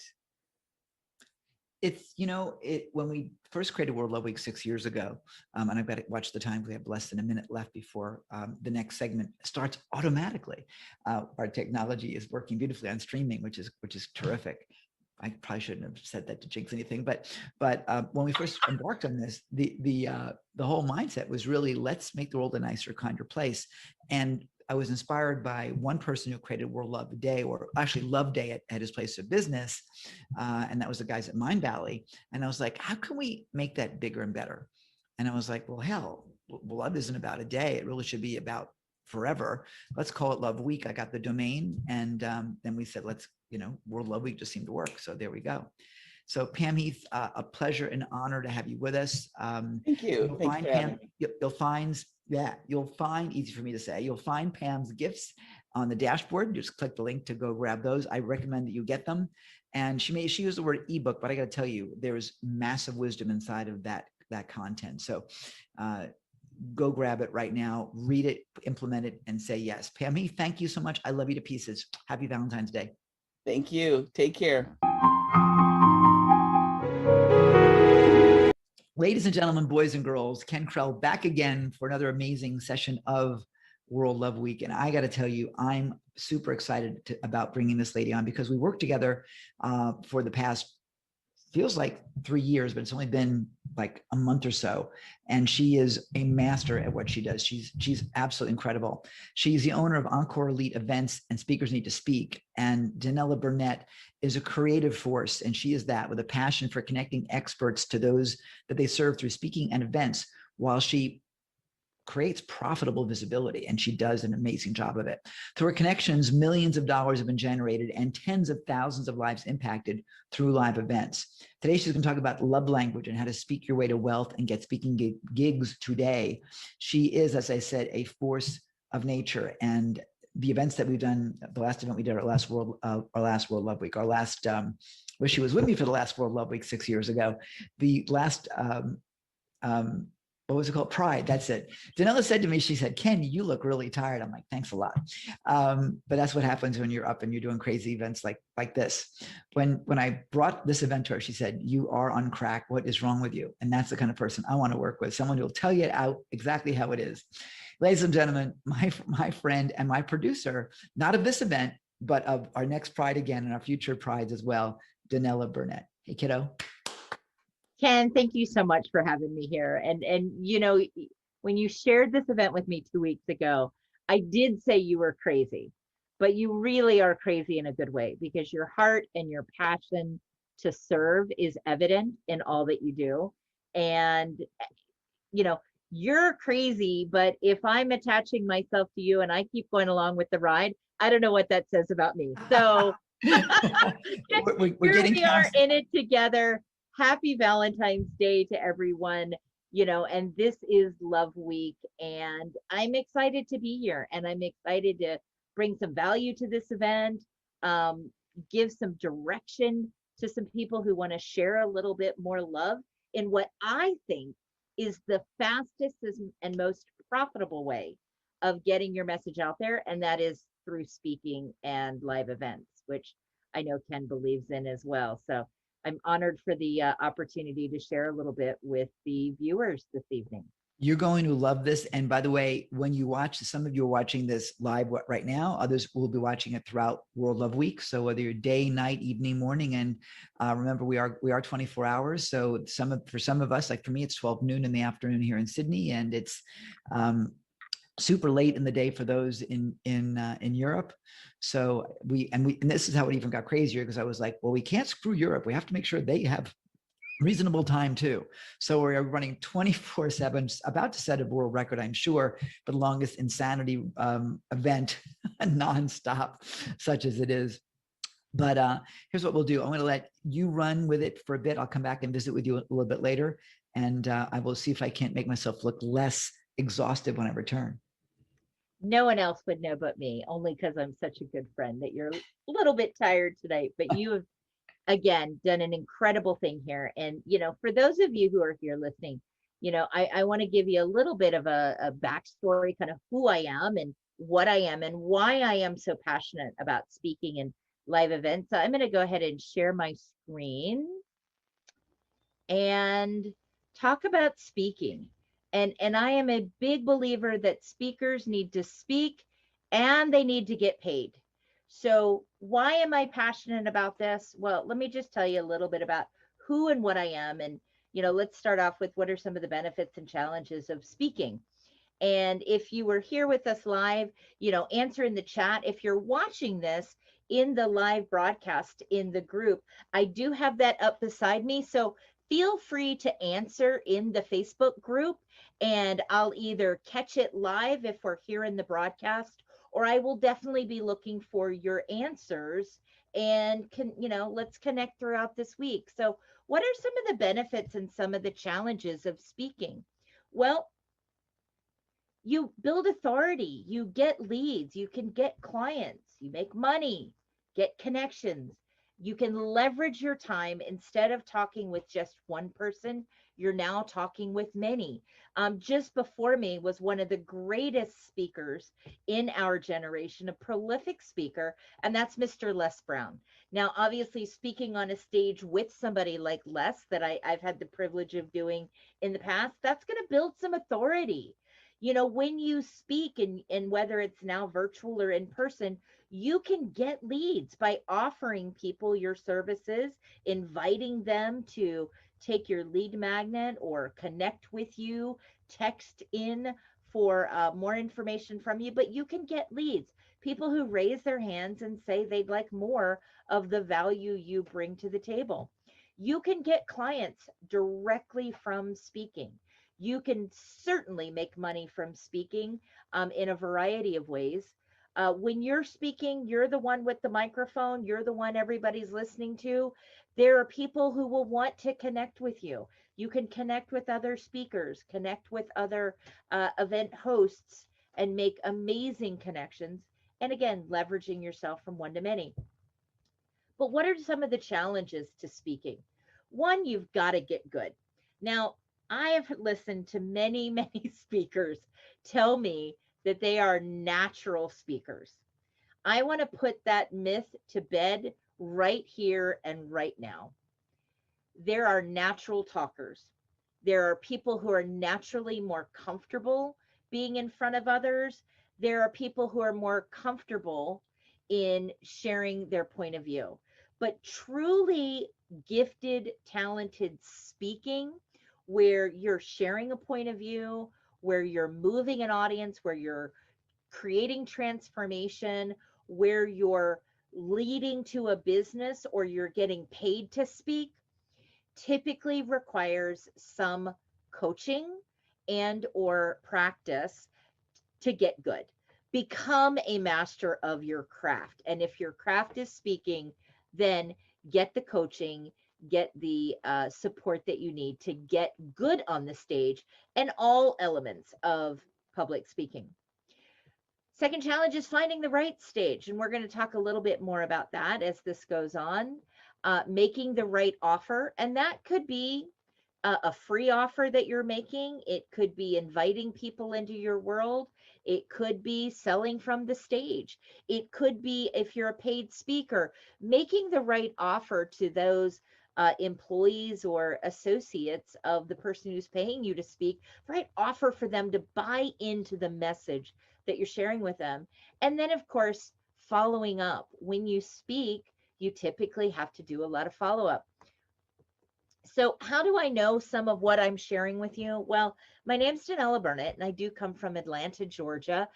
It is the evening here. It's 8 p.m. on Valentine's night of Love Week.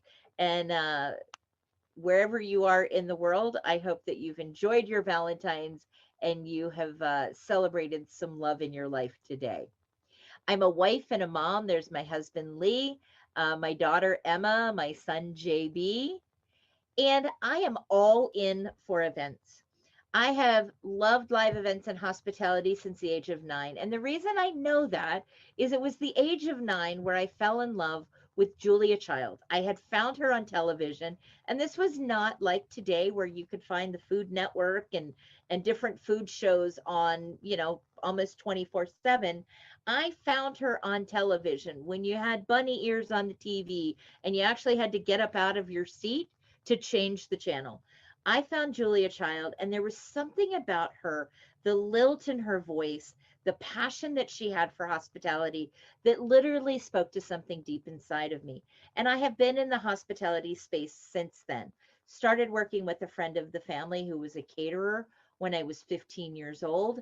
I did go on to culinary school. I have a culinary arts degree and a food service management degree, both from Johnson and Wales. And then I went on to the Washington, D.C. area, managing restaurants, training chefs, being a chef, owning restaurants, having a catering business. And then I moved here to Georgia 19 years ago.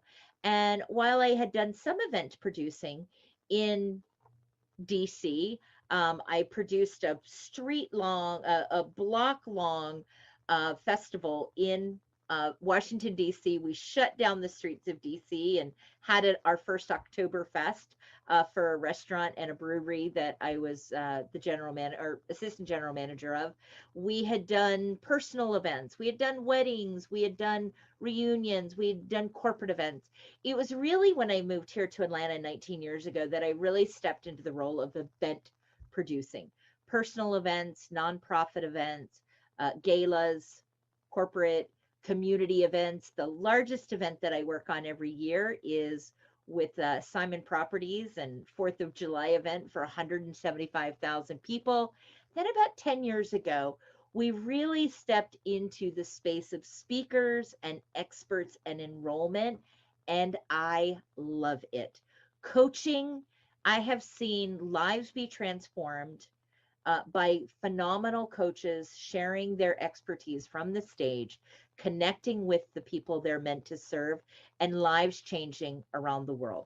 So that is the space that we are in, that we love to serve.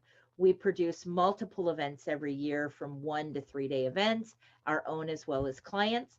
I've had the privilege of authoring several books.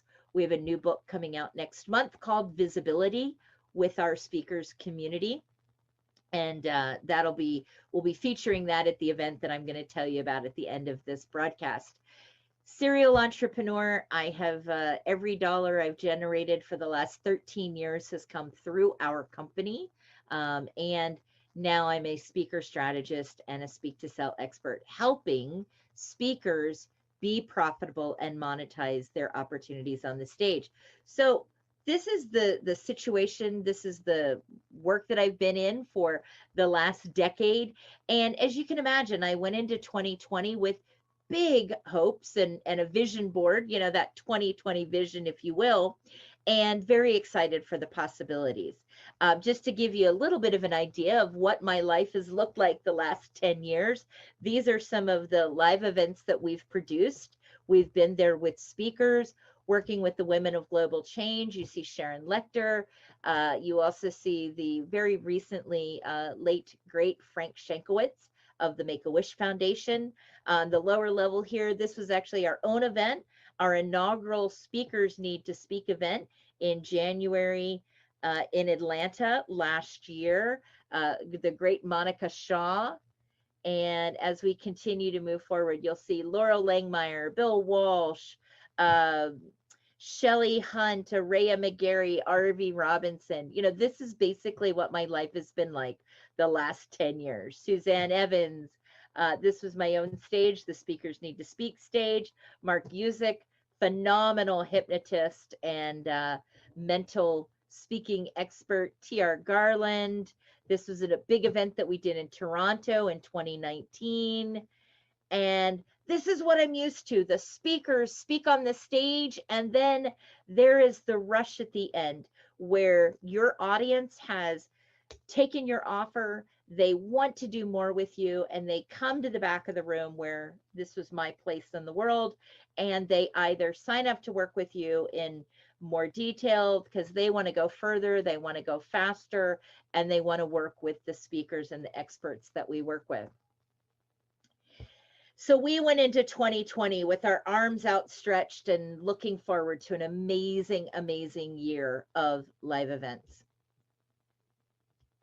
And then, of course, 2020 happened. In March of 2020, the rug got pulled out from underneath of us, as it did with everyone else. But before I talk about kind of that rug getting pulled out from underneath of us, I do want to tell on myself. This next couple of pictures were the pictures that were in my presentation pre-COVID, pre the lockdown of 2020. I actually made fun of virtual events. I made fun of events like we're doing here. I did not think that you could have the same impact in virtual events as you did in person.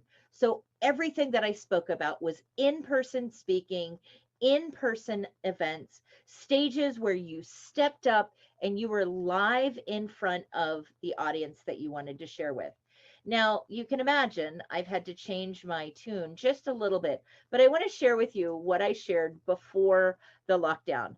I would share this picture of my son on his first birthday, and remind an audience that you would never take out your phone and text happy birthday to somebody. You know you need to be there. So texting, in my opinion, was not the right fit instead of in person. I would show this and I would talk about email.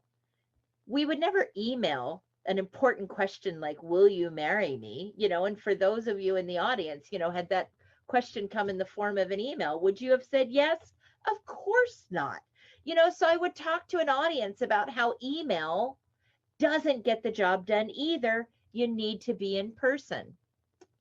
And even better, this is a picture of me swimming with the dolphins in Jamaica, one of our big vacations in 2019. And I would make fun of Zoom.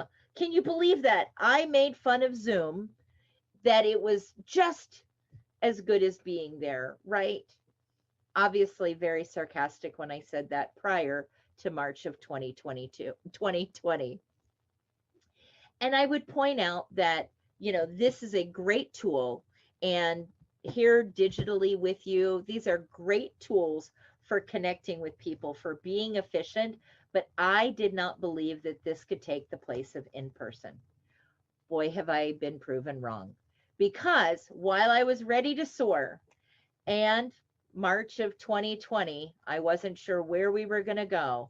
And my initial thought was, what is going to happen in 2020?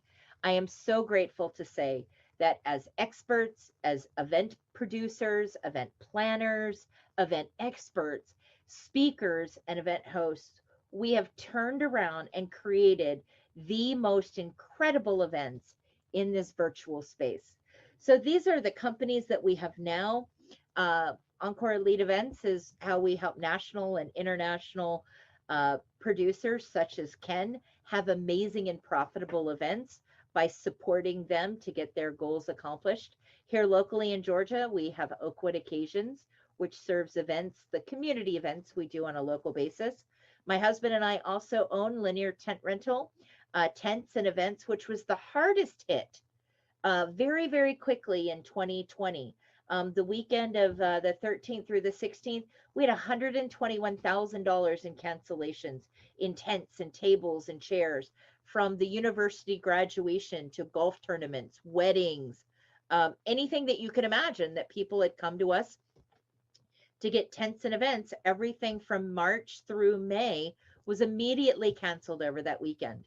And we have our speakers community that we launched in 2019, where we help our speakers get out on more stages and we provide them leads, resources, and community. So while I felt diversified before March of 2020, I quickly discovered that we were still all in the event space and we took a hard hit. However, I'm pleased to note now in 2021, all of our businesses across the board have actually had our best year ever because we did make the shift to virtual, and because our tents actually were very much needed for COVID treatment and testing. So grateful to say we have moved forward and made the shifts that we needed to, and the shifts that I want to help you make to make sure that you are speaking and using events to grow your business. So this is what it looks like now. It's crazy, but everything that I said, making fun of virtual events, I now live and breathe on a daily basis. I've always believed that where there are great challenges, there are great opportunities. And 2020, I think, showed that to us in a big, big way.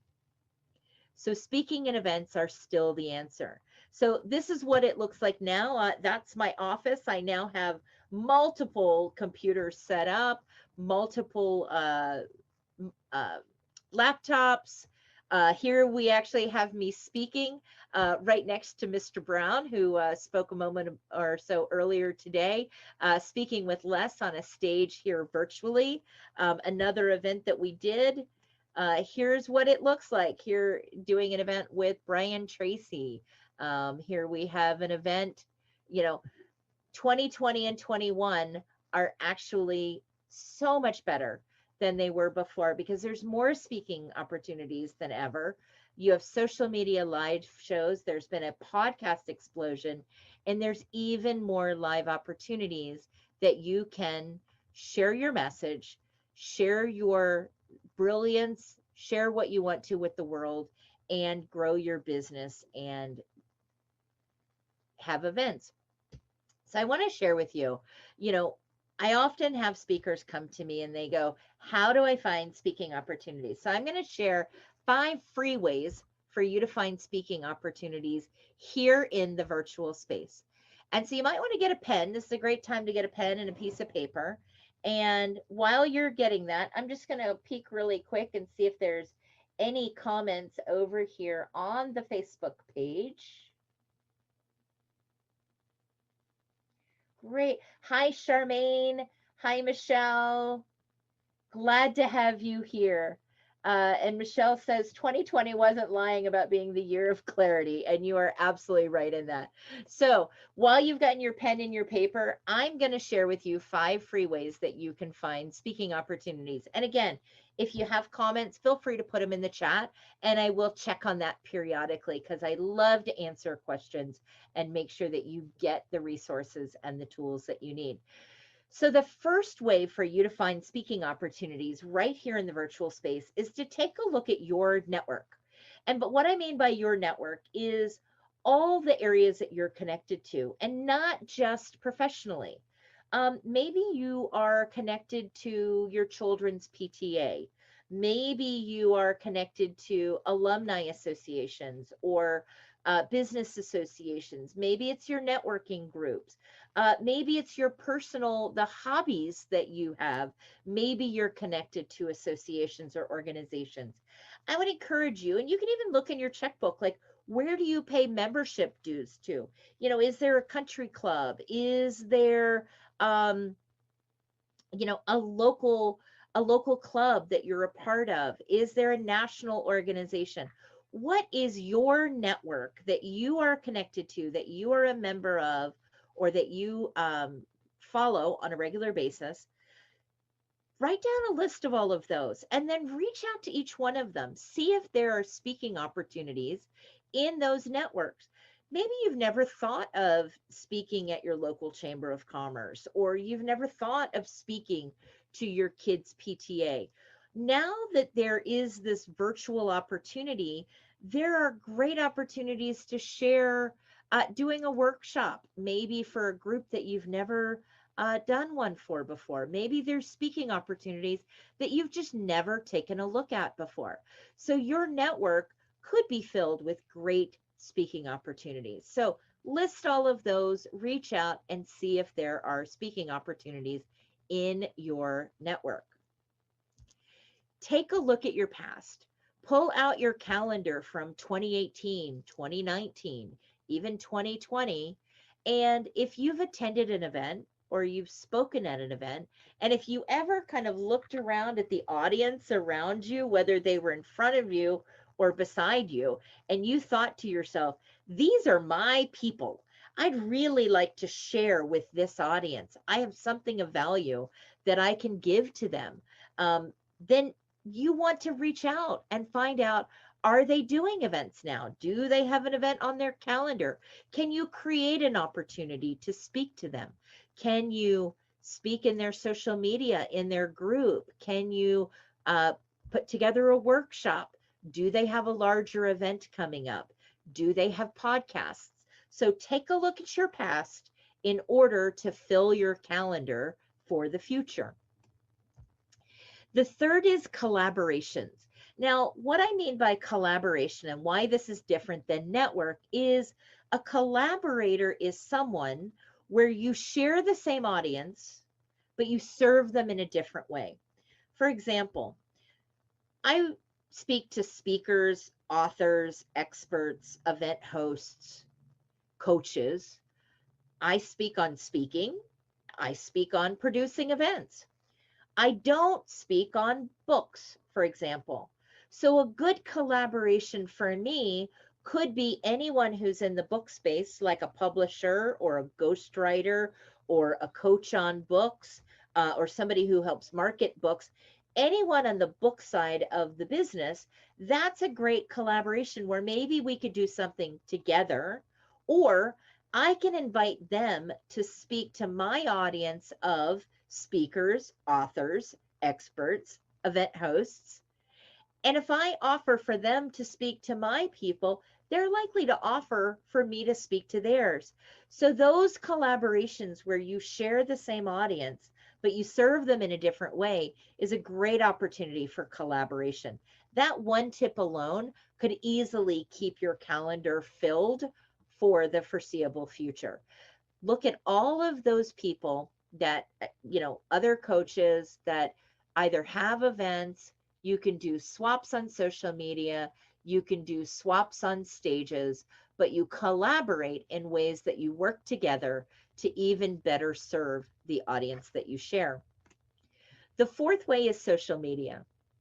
Now, social media can sometimes be a little bit of a rabbit trail.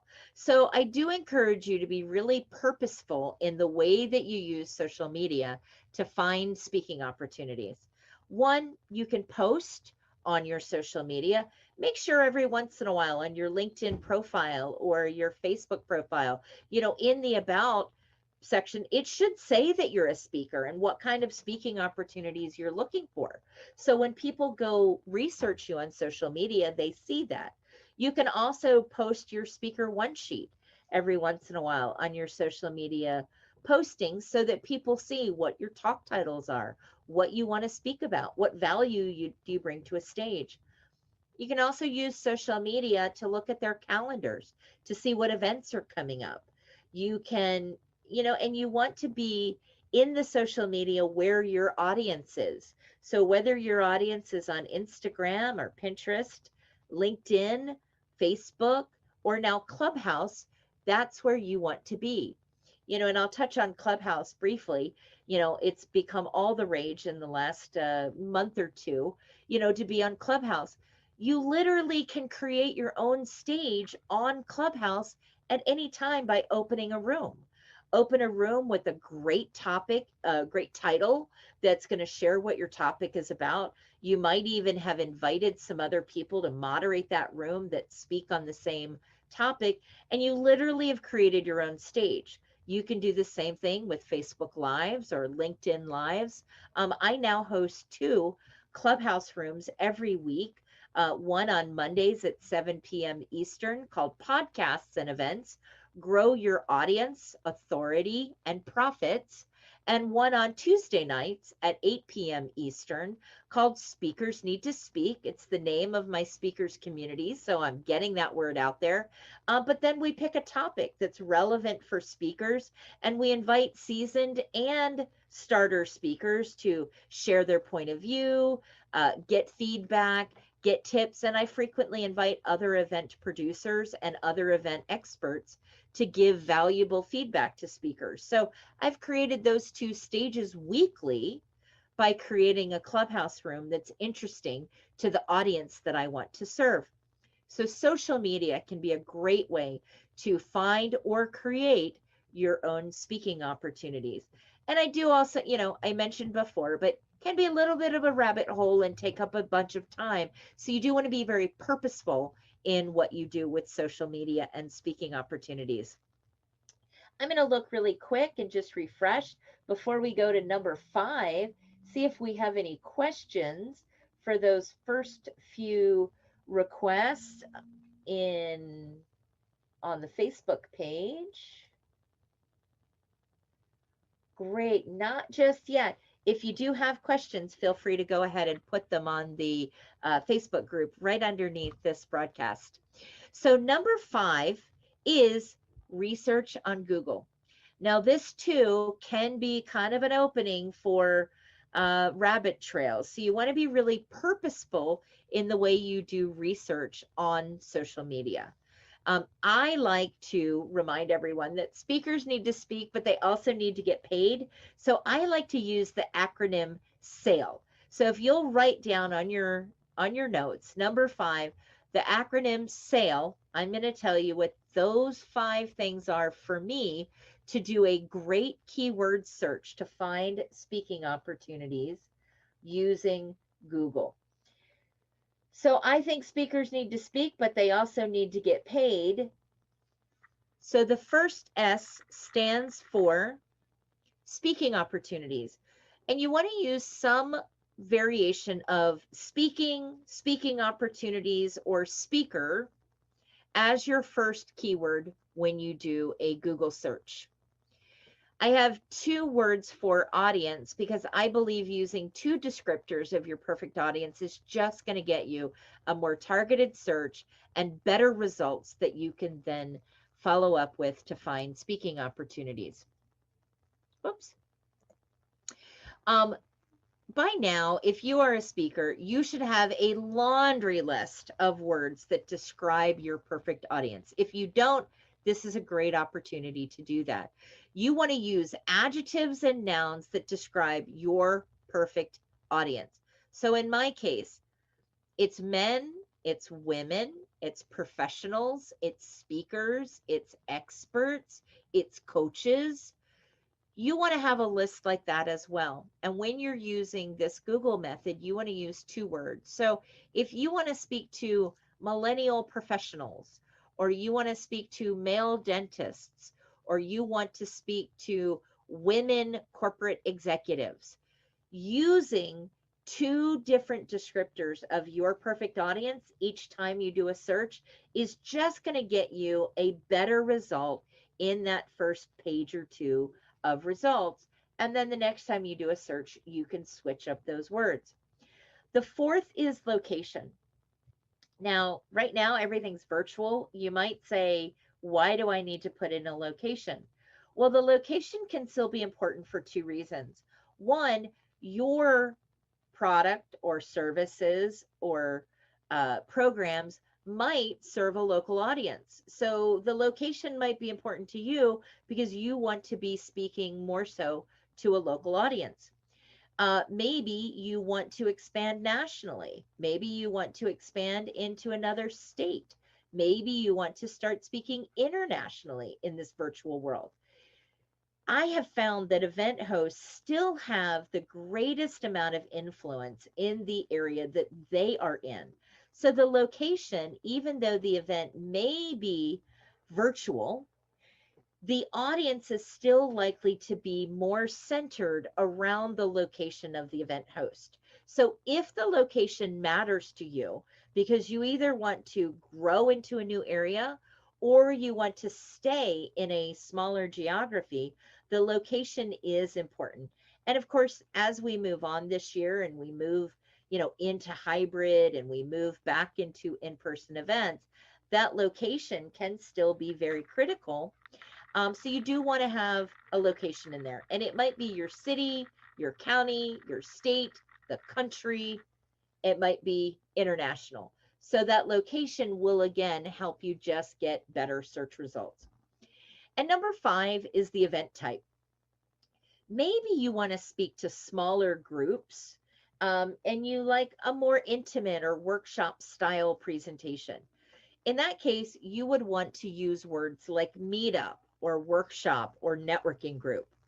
Maybe I said meetup.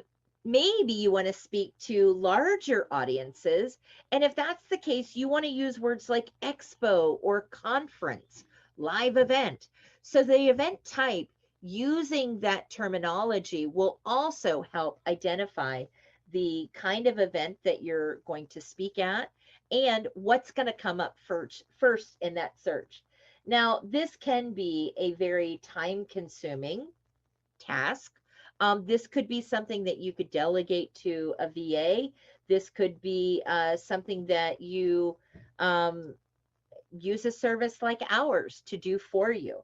This is a big reason why we launched Speakers Need to Speak, was because we discovered a lot of speakers don't take the time to do some of these things that I've just shared with you.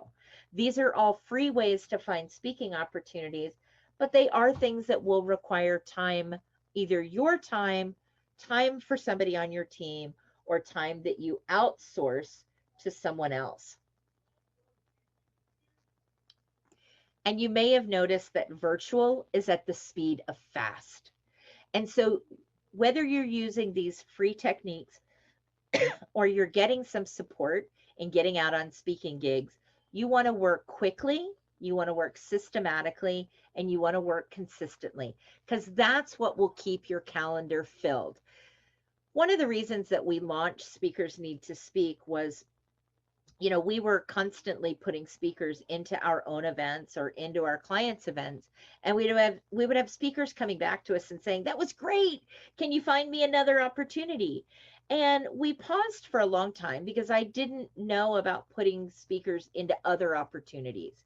But when enough people ask you the same question, how many people, and you can, let me know in the chat, how many of you have created something because your clients basically told you that was what they wanted from you? Well, that was exactly what happened in our case. We had enough clients who were telling us that they wanted help, that they were having difficulty getting speaking opportunities. And so we got to work on how can we help our speakers, because there's plenty of speaking opportunities out there. Pre-COVID, there were 7,000 speaking opportunities every single day in the United States. And now in this virtual world, there are anywhere 3 to 5 times that amount every single day. So it's not a lack of speaking opportunities. It is challenging, though, to find the right speaking opportunities for you that are going to get you the results that you're looking for, whether you're looking for more authority, or you're looking for more leads, you're looking for more clients, or you're looking to get paid to speak. It can be a challenge to find those right opportunities quickly, and you've got to be doing it consistently. Because the other challenge that we saw speakers having prior was if they had a few gigs on their calendar, they stopped doing some of this work. But when those gigs are completed and you're looking ahead at a calendar that doesn't have the speaking opportunities you want, we would see speakers get busy with some of these tasks. Well, that kind of roller coaster activity doesn't really help you grow your business. Consistency and having a system for finding speaking opportunities, reaching out to them, and securing those opportunities is really the way to grow your business. And that's why we created Speakers Need to Speak, in order to bring leads, resources, and community to speakers to support them in that system and that consistency, and to get out on more stages around the world, whether they're virtual or in person. So again, I'll just reiterate or let you guys, if you didn't take notes before, these are all the benefits of speaking and the challenges, and we wanted to solve some of those challenges for our clients. So we created Speakers Need to Speak. And the first thing that we offer every single month to our speakers is 100 hot speaking leads. And these leads are actually curated every single month by my team, doing that kind of research that a lot of speakers don't have time for. They curate these, meaning they find them and they speak to somebody to make sure that is a valid speaking opportunity. They are looking for speakers. It is open for the right speakers to apply for those opportunities. So we found that speakers needed to know they were going to have speaking leads every single month, and we provide that. The second thing that we provide all of our speakers from the beginning is our Crush It from the Stage checklist. This is, whether it's a virtual stage or an in-person stage, this is all of the things that you want to have completed. Your speaker one sheet, all of the things you want to do to mentally and physically prepare to take the stage, all of the things that you want to have in place after the stage. This is that checklist that, regardless of your speaking opportunity, you can pull this checklist out and make sure that you are ready, you are prepared, you are positioned, and you are ready to be profitable from the stage. We also know that speakers need community and they need ongoing resources. Speaking is not one and done. It is a journey. So in our Speakers Need to Speak community, we also have 3 monthly times where you can plug in and get the 10-minute topic is me as the expert, letting you know what's going on in the industry. We also bring in experts from outside our community to share with you more ways to get good, get paid, get clear, get gigs, and get events. And we have a networking event every month because our community needs to be connecting to each other, because when one speaker gets opportunities, often it's a great opportunity for another speaker. And we see our speakers doing business with each other because they are authorities in such diverse topics. We also have a podcasters looking for guests directory. Podcasts didn't used to be looked at in the same vein as a stage that you stepped up on, but we now really look at all of these speaking opportunities, as visibility events. So podcasting is an important part of speakers getting their message out, finding clients, and getting heard. So we have a podcasters looking for guest directory with over 700 podcasters that you're going to get access to on day one of joining our community. We also have upcoming events, and I want to definitely share with you, and I'll put the link in the chat. We have an event coming up on March 4th through the 6th. It's our next Speakers Need to Speak visibility event, because we know you want to connect with other speakers and you want to get all of the resources and tools that you need to be a better speaker. So over this 3 days, I'm going to have experts in, and we're going to go all through the speaker's journey as it is here in 2021 to support you. But an exciting thing is we also have a speakers competition. Throughout this competition, every attendee is encouraged to apply to speak. And throughout the weekend, we will have all of our speakers giving their point of view, getting feedback from professional event producers, event hosts. Ken will be one of our judges as well, as some other experts that I'm bringing in. That prize package is over $10,000 in speaking opportunities, cash, prizes, programs, and services that you as speakers need.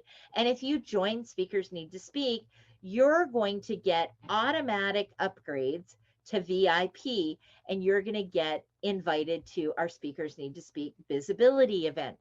In addition to events that we do throughout the year, last year we had 4 separate events for our members. Frequently, our members are invited for free, or they will get upgrades like we're doing for the Speakers Need to Speak visibility event.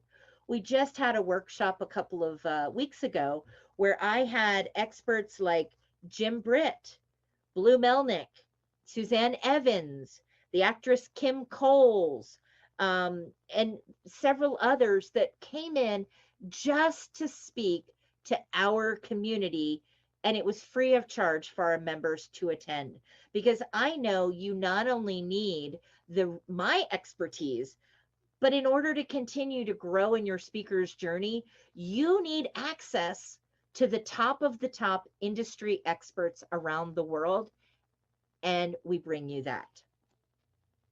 You're also going to get a weekly orientation and training on using the speaker leads. So every week we have an office hour that you can pop in. It is complimentary to all of our members. So you are never more than a few days away from being able to get your important questions answered. So if you are having a challenge with a speaker's application, if you've created a new one sheet and you want some feedback, if you want to go over a new story that's in your talk and you want to get some feedback from me and from other members of the community, if you want some support around answering a question on a speaker application, whatever it is, you're never more than a few days away from being able to get that immediate help that you need by just plugging in to the open office hour that we have every week so that we can support you. Our philosophy is, as a speaker, you need to get clear, you need to get good, you need to get paid, you need to get gigs, and you need to get events. And this is a journey that you're going to be on for as long as you're a speaker. I want to talk a moment about hosting your own events, because many of our speakers do become event hosts. Some of the benefits of being your own host, which is leveraging your own platform, is you get huge authority. You can grow your community. You can sell high ticket items. You can fill your other programs, create amazing partnerships. You can leverage one-to-many. There are challenges with hosting an event. It could be expensive. You have to fill the room. You have to know how to market the room. It takes time and it takes team. Well, how would you like to know how you can do that quickly? Well, we're going to be hosting a one-day workshop called the Live Event Navigator. If you join our community, the Speakers Need to Speak community, you will get an invitation to our one-day workshop. And in that one-day workshop, you're going to learn about planning, the strategies, the process for launching an event, understanding the energies of events, how to budget. This is a great overview. Now, this is not going to turn you into an event producer.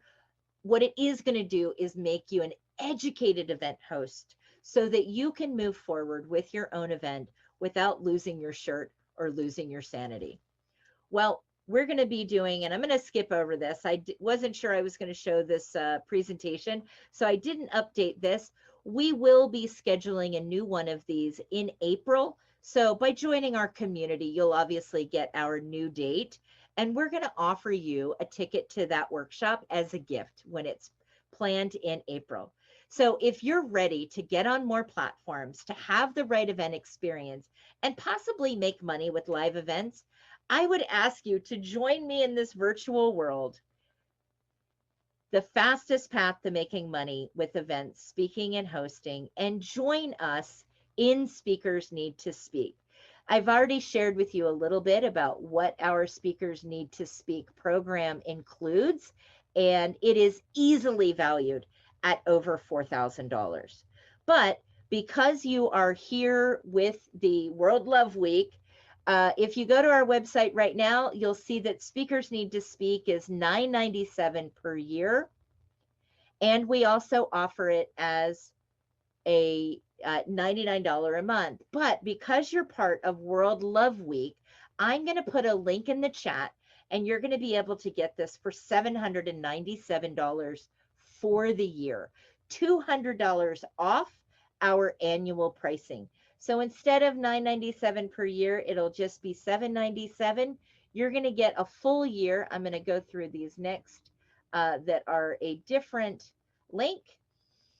Sharing with some of our success stories of our clients. These are some of the things that we've helped them do in the last year in this virtual space.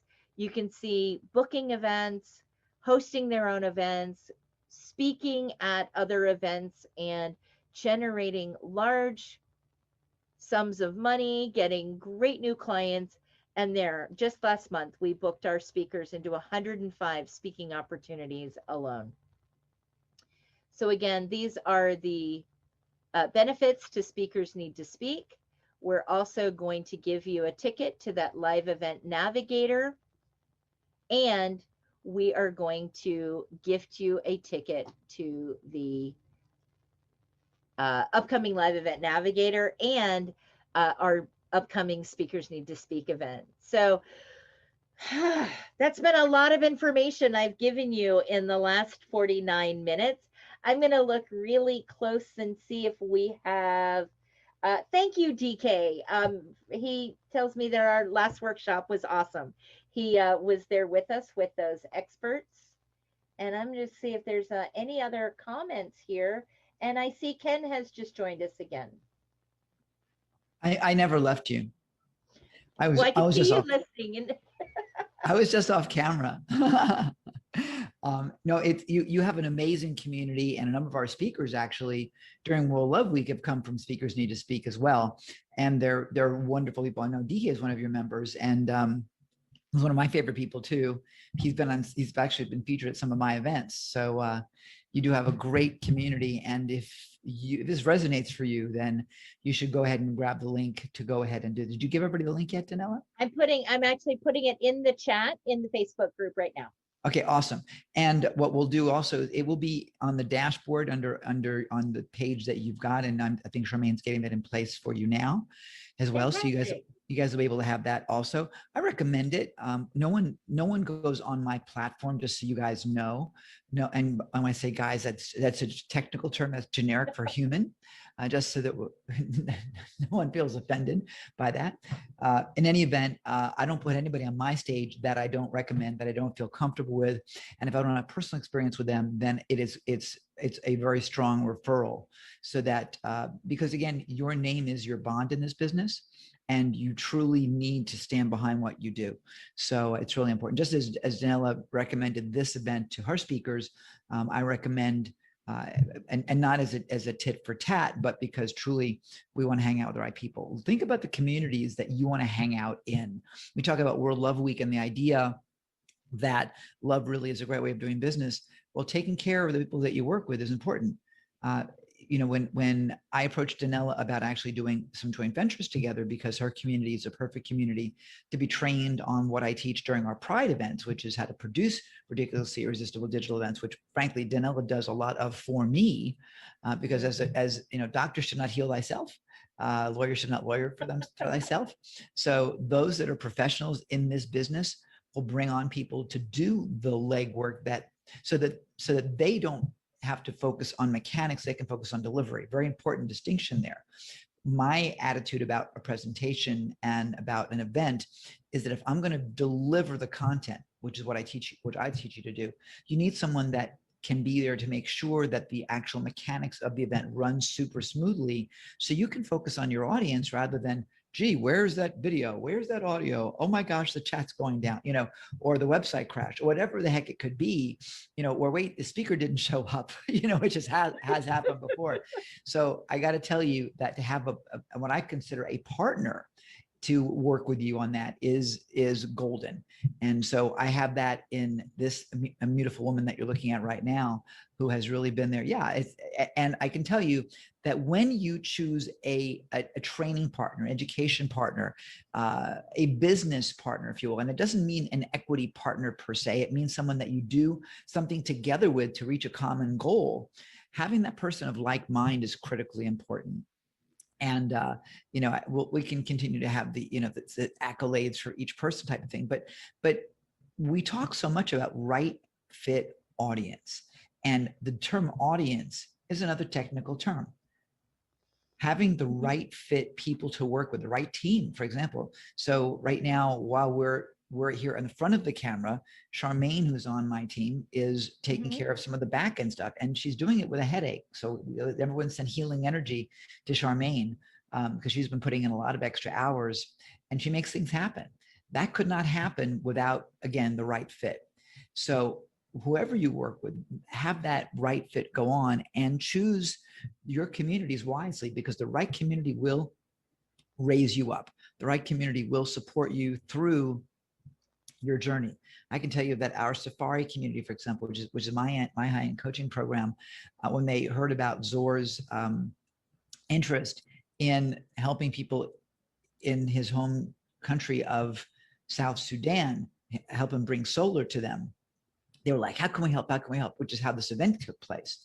Having that community of cheerleaders to cheer you on the same way is so important. And just knowing the heart that you're looking at right now in front of you, the community that she attracts, you know, you're kind of crazy not to be part of it. If you're feeling in your body right now the resonance of, she's pretty cool, I want to hang out with her, then you want to just go ahead and click that link and make it happen. That's just my take on it. And I could go on for hours about you, but I can tell you what else.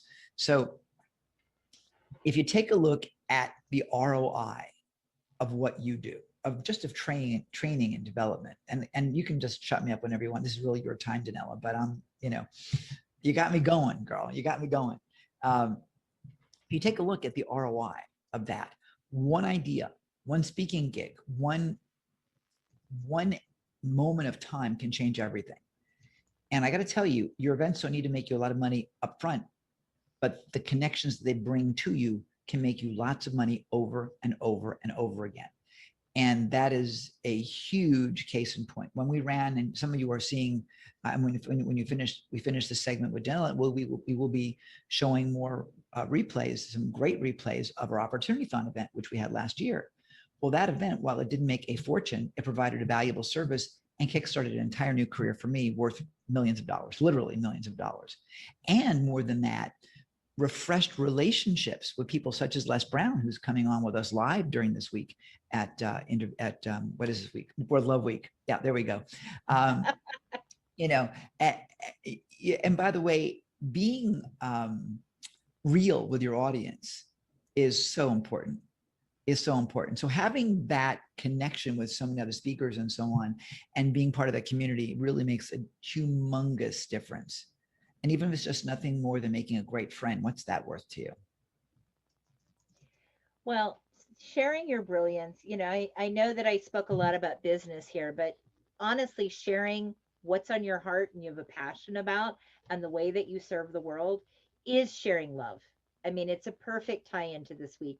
I have long since believed that it is the speakers and the experts and the intuitives and those that are getting their messages out there are what's going to fix that broken world. Yep. So if you have a message inside of you, get good on a stage. Have somebody like me support you getting out there and helping people. Helping people is the greatest expression of love, in my opinion. And you need to have support to do that, because speaking in events is not a solo sport by any stretch of the imagination. And Ken touched on that. When Ken produced his event, now he's been a professional event host and event producer for many, many years. But when he did his event, he hired me to support him in the back of the room. My events, we bring on support. I mean, you've got to have the right support around you. You're not meant to do this alone. And this week, tying in, find the support in this group. Everyone who's connected here through World Love Week, these are the people that want people to succeed. So find collaborative partners here. Find creative people in relationships and partnerships. Like Ken said, it's not necessarily that legalistic partnership in business, but find those people you can collaborate with and partner with that are good at the things you're not. And so you could do the things that you are, and together you go further and you go faster and you help more people. So I'm just grateful to be a part of this week and share a little bit of my knowledge with everyone here. And I look forward to connecting. By the way, I'm so totally grateful for your being here and sharing your time, sharing your love, and in the planning stage of this, sharing your time and your wisdom, even if it was encouraging me to go down this rabbit hole of insanity this week. Having that cheerleader that's with you is really, really important. And I got to tell you, if you're going to take speaking on as a journey, and I recommend that you do, because I'll give you something else to think about. We've had some people on the platform over this course of just the beginning of World Love Week that have talked about their adversity, that have talked about the challenges that they've had, whether it's been suicide or divorce or death or you name it. Trust me, there's enough theoretically bad stuff out there, right? But when you're on a stage and you're using that as a tool to help others, your dark days seem to melt away because you're out there giving to other people. And that's a fantastic means of therapy. So I just want to acknowledge you for watching, you for being here with us, Danella. And I want to encourage you guys as we land this plane, because I think who's coming up next, Roland Fraser's coming up next. And it's a fantastic interview that I did with him and he'll reveal how in 5 days he created nearly $750,000 and then went on after this interview was completed, after he went on doing millions after that with just a 5-day program that just called on his expertise. Nothing more, he knew all the stuff he was delivering. So it's pretty amazing. So Danella Burnett, you are a gem. I love you to pieces. I encourage all of you to join her, and you can catch her. You'll see her on the dashboard. She put some links in the chat. Grab her as best you possibly can from a distance and become part of her community. I love you. Love you too. Look forward to seeing you all at our event in a couple of weeks. And if membership is right for you, love to invite you into our community. And if you're not sure, just come to the event and meet some of our community. And I cannot wait to support you. And Ken, I love you as always. Thanks, Danella. See you. Bye, everybody. Here comes Roland Fraser. I stand for love. Do you? Hey, this is Captain Lou, and I stand for love, baby. Do you? Do you? Do you? Yes. Do you? Do you? Do you?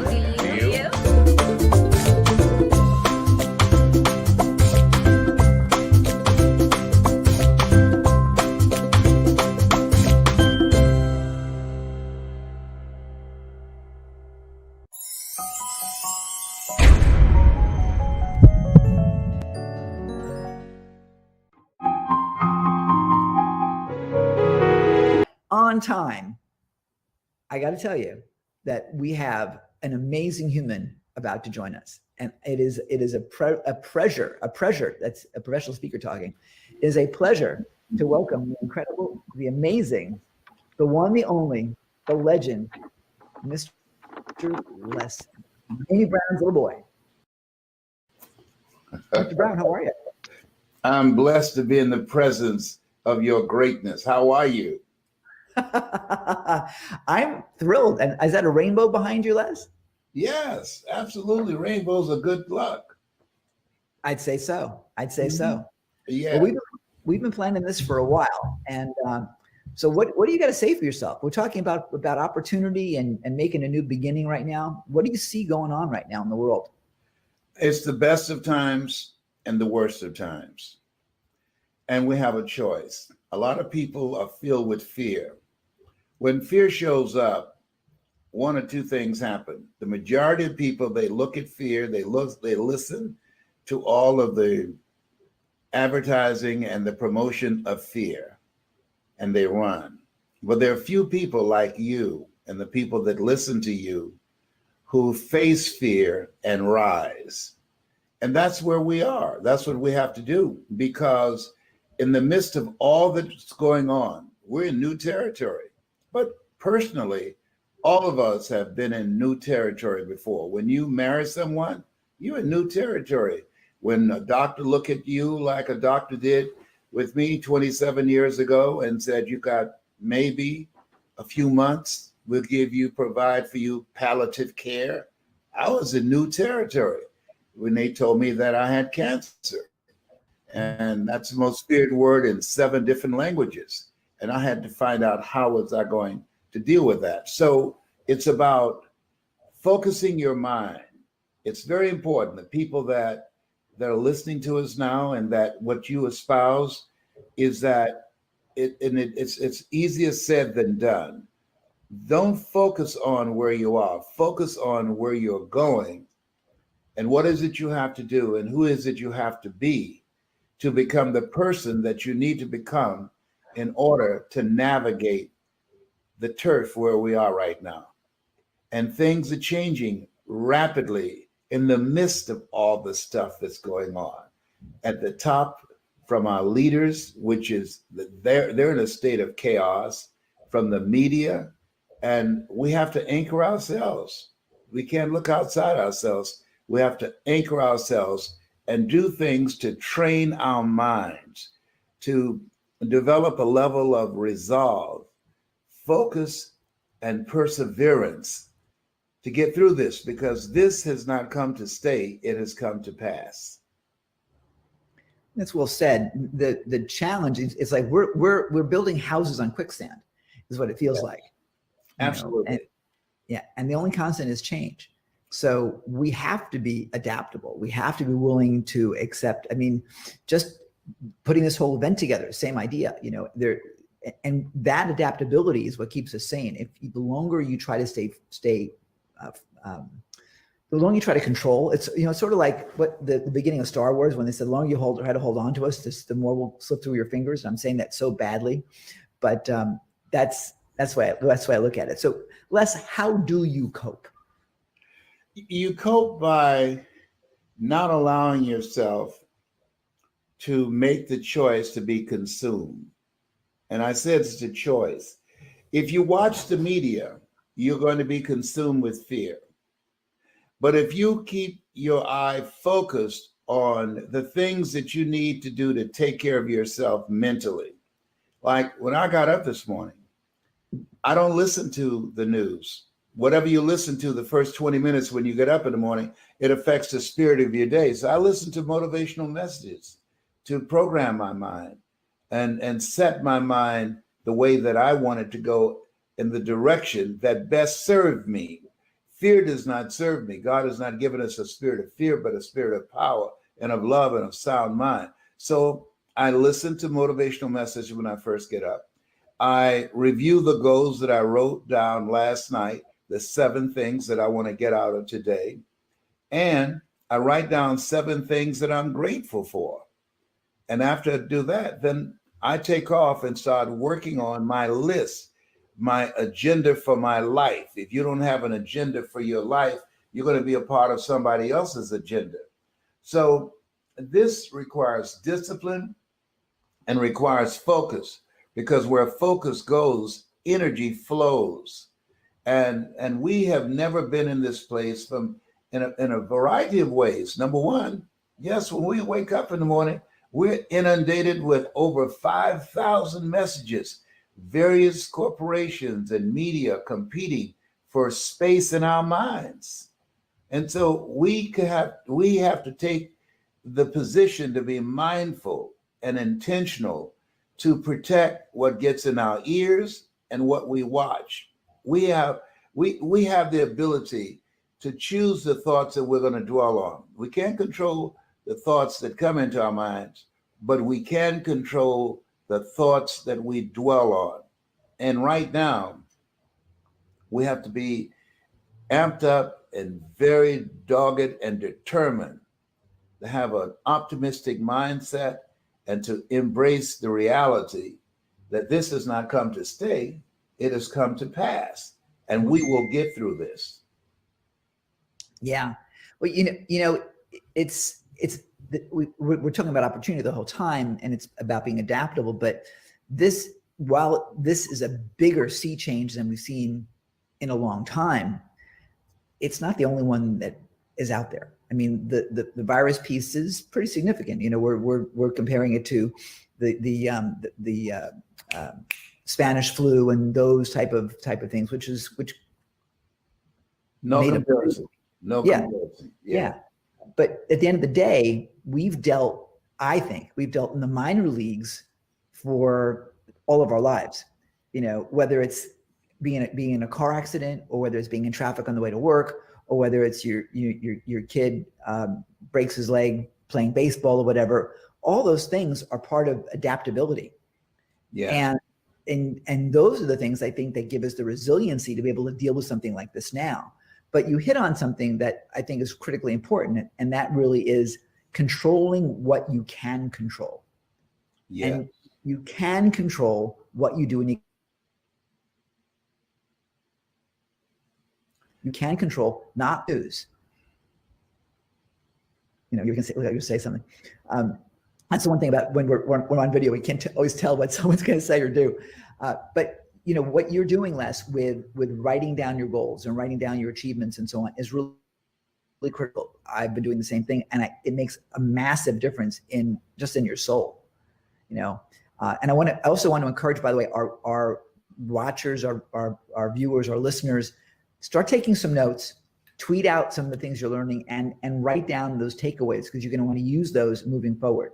Because what Les is saying right now is golden, and you're going to want to apply that. What would you say, Les? As you look down at your life, what do you think is the biggest lesson that people need to hear from you? If there's going to be a signature that you want to leave them with, what is it? Make up your mind and commit yourself to live a life that will outlive you.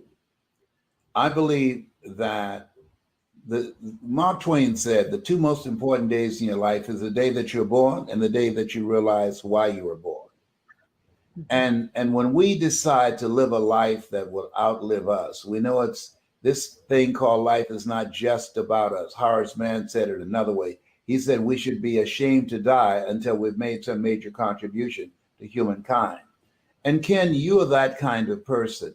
The reality is that the program, your life, the things you've done, it reflects a person who has compassion and who has a vision of leaving the planet better than how you found it. And so when we make those type of ambitious commitments, we don't know how we're going to do it.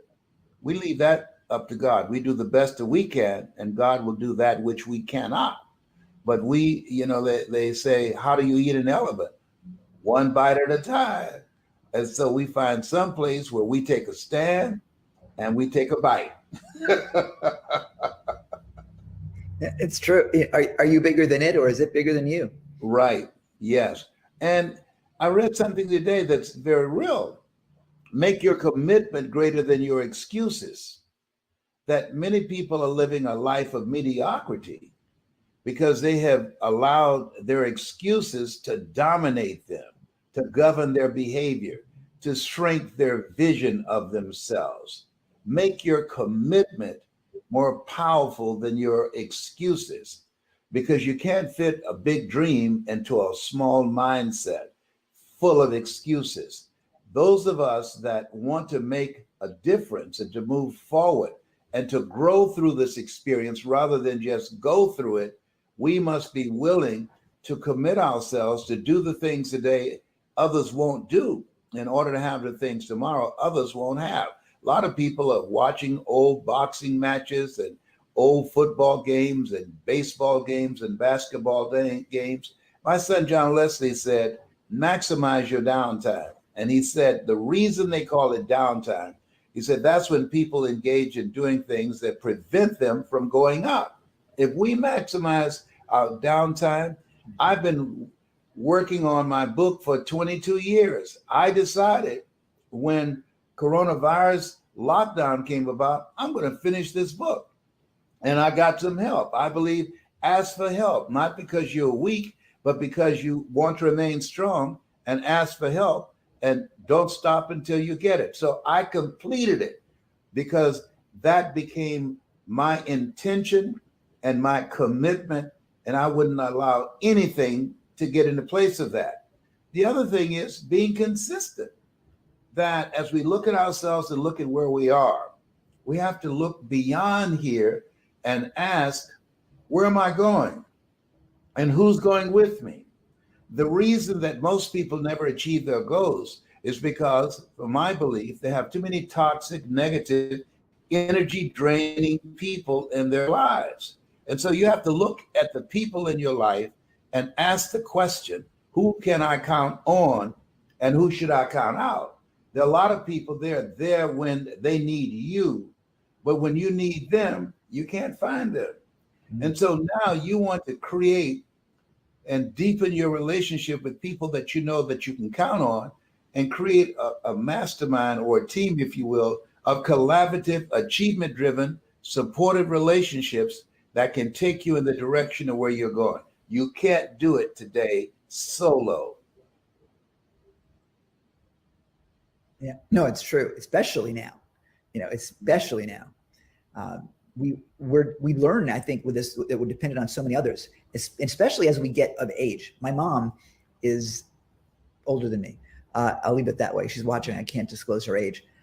And she's very self-sufficient, but at some point she may not be. At some point she may need people to help her. Once a man, twice a child.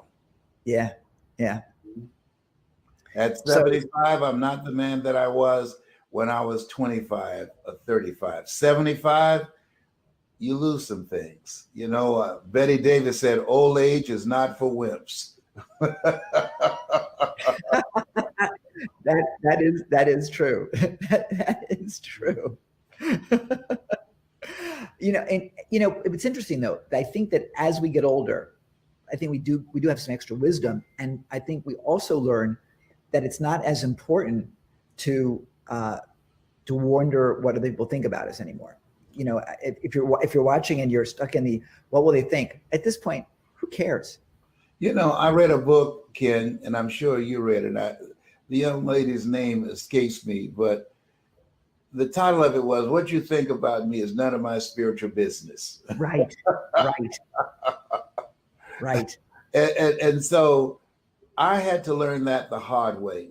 I never forget a man who had a major impact in my life.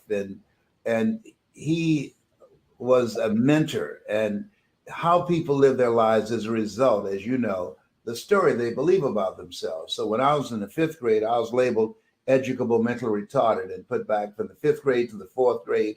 I feel again when I was in the 8th grade.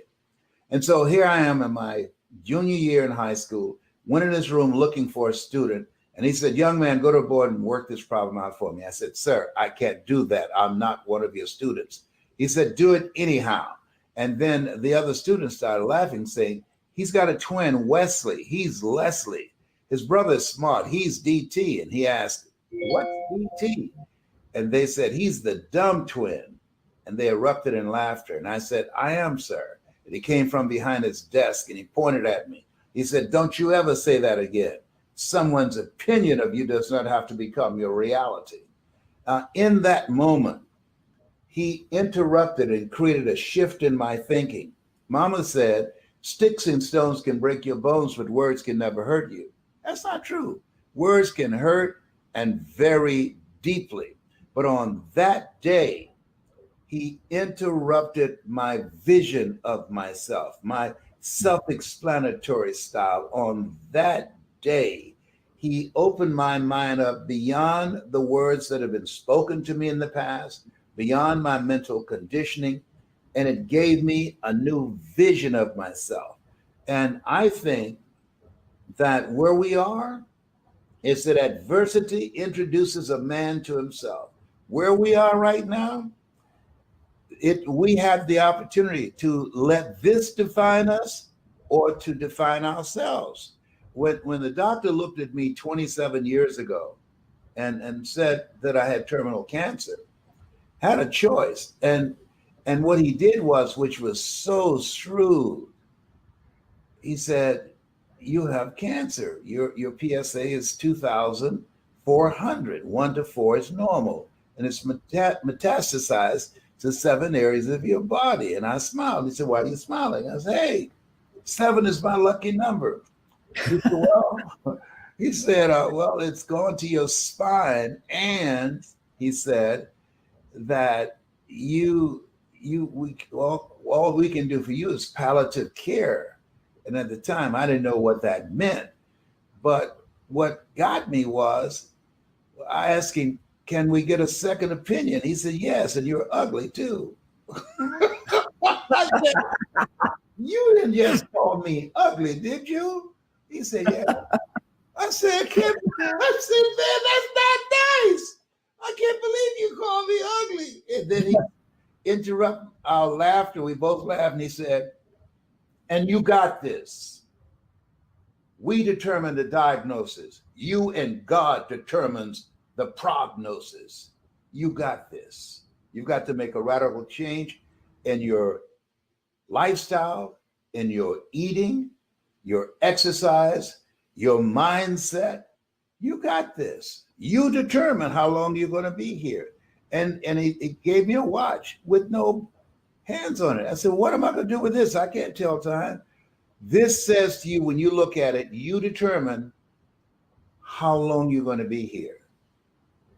You determine based upon your discipline, based upon your vision, based upon your commitment to a new lifestyle. And you talk about, it took less than 10 minutes and it changed the direction of my life. It changed me. And I'm still here 27 years later.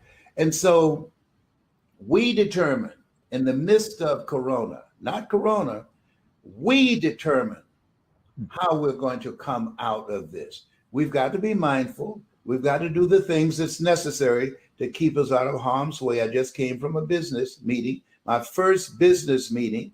My kids got me out of the house because one of my kids didn't come for a meeting. And I called them. I said, look, I don't know how to meet anybody now. I'm not used to this. This is my first outing. And so Calvin said, Dad, he said, don't get too close to him. Just do an elbow bump. I said, okay. And he said, then walk back 6 feet.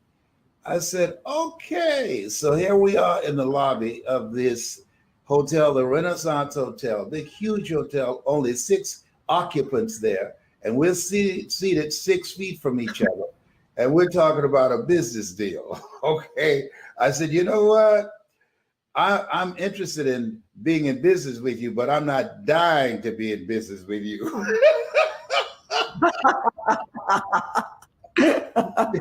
So we're going to have to get to the bottom line quickly and keep your distance from me, okay? Can you feel it, brother? Up in here, up in here. And we worked it out, and I left as quickly as I possibly could. It's a new time now. I mean, it's completely about it being adaptable right now. And you know, just what we're doing right this minute. For a lot of us, we've been virtual for a long time. I've been virtual for, my gosh, 8-9 years now when I left Atlanta. And you know, now it's like people ask, like, where do I live? I'm like, well, this week I live in Sydney. I'll be here for a while because I can't leave.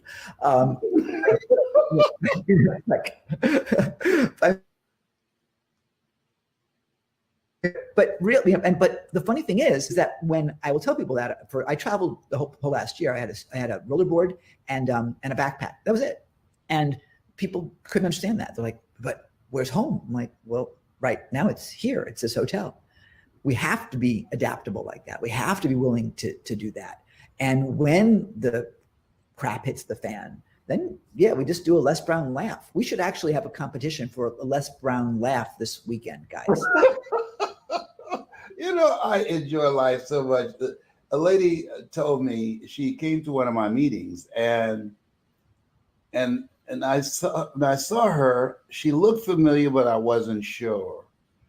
And she said, "Do you remember me?" I said, "I'm not sure. I just have a feeling I've seen you before, but I'm not sure where." Well, when I saw her, she was made up, quite made up differently. She was the lady of the evening. Oh. And so I was going to speak at the Caleb Auditorium. And I said, how would you like to come to the meeting where I'm going to speak to? I'm going to be speaking on living your dreams so that you can leave this corner and never have to sell your body again. And she said to me, how would you like to go to hell? And I say, wow!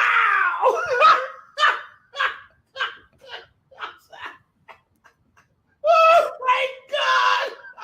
I laughed all the way across the street. I said, thank you for that. And she was laughing too. And she said to her friend, she said, boy, he's got a funny laugh. And so, unbeknownst to me, she came to my meeting. And she came to 4 of them. I was doing a series. She came to 4 straight weeks. And at the end, it was called 4 Steps to Greatness. And at the end of it, she came up to me. She said, I'm Patricia that you spoke to. You didn't know my name, but I was made up quite differently. And she showed me a picture. And she said, thank you to introducing me to my real self. And we both cried together. And so we all have, I believe, the opportunity to make impact in people's lives. I have hot flashes from the cancer medication that they have me on. And I used to tease my mother and my sister about hot flashes. I call them power surges. But when we look at this thing called life, Viktor Frankl calls it that it's unavoidable suffering. We want to always go through some stuff. We're going to always have to deal with some stuff. Think it not strange that you'll face the fiery furnaces of this world. You will, not you might, you will have tribulations. And so when I look at where I am at this point in my life, at 75, and I have more years behind me than I have before me, my goal is to live life just like you. And the way that you live your life, from my estimation, is like Helen Keller. She said, life is either a daring adventure or it's boring. And most people live boring lives. Most people are not flexible and adaptable and versatile and willing to find a way to make things work for them. And so, and that's their choice. That's their choice. To me, he who has ear, let him hear. I remember reading a book called The Kabbalion, and there was a line in there that I remember said, the lips of the wise are sealed to the ears of the ignorant.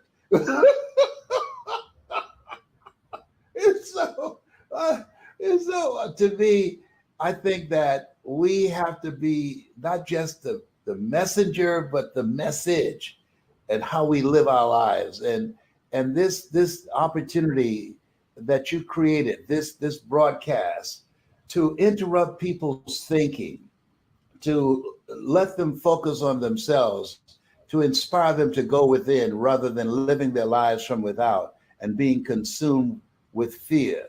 To see this as an opportunity, you know, it's a crisis. Crisis means danger, and it means opportunity. An opportunity to rethink your life, an opportunity to reset your life, an opportunity to refuel, to begin to readjust and begin to look at upgrading where you are in terms of how you see yourself and how you're going to move forward. We're in that place where Einstein said, the thinking that has brought me this far has created some problems that this thinking can't solve. And so now we have to ask ourselves, where am I going? That's one. Number two, who am I? To get grips with that, to do some thinking. Socrates said, the unexamined life isn't worth living. And then, where am I going? And who's going with me? And those two questions, where am I going and who's going with me?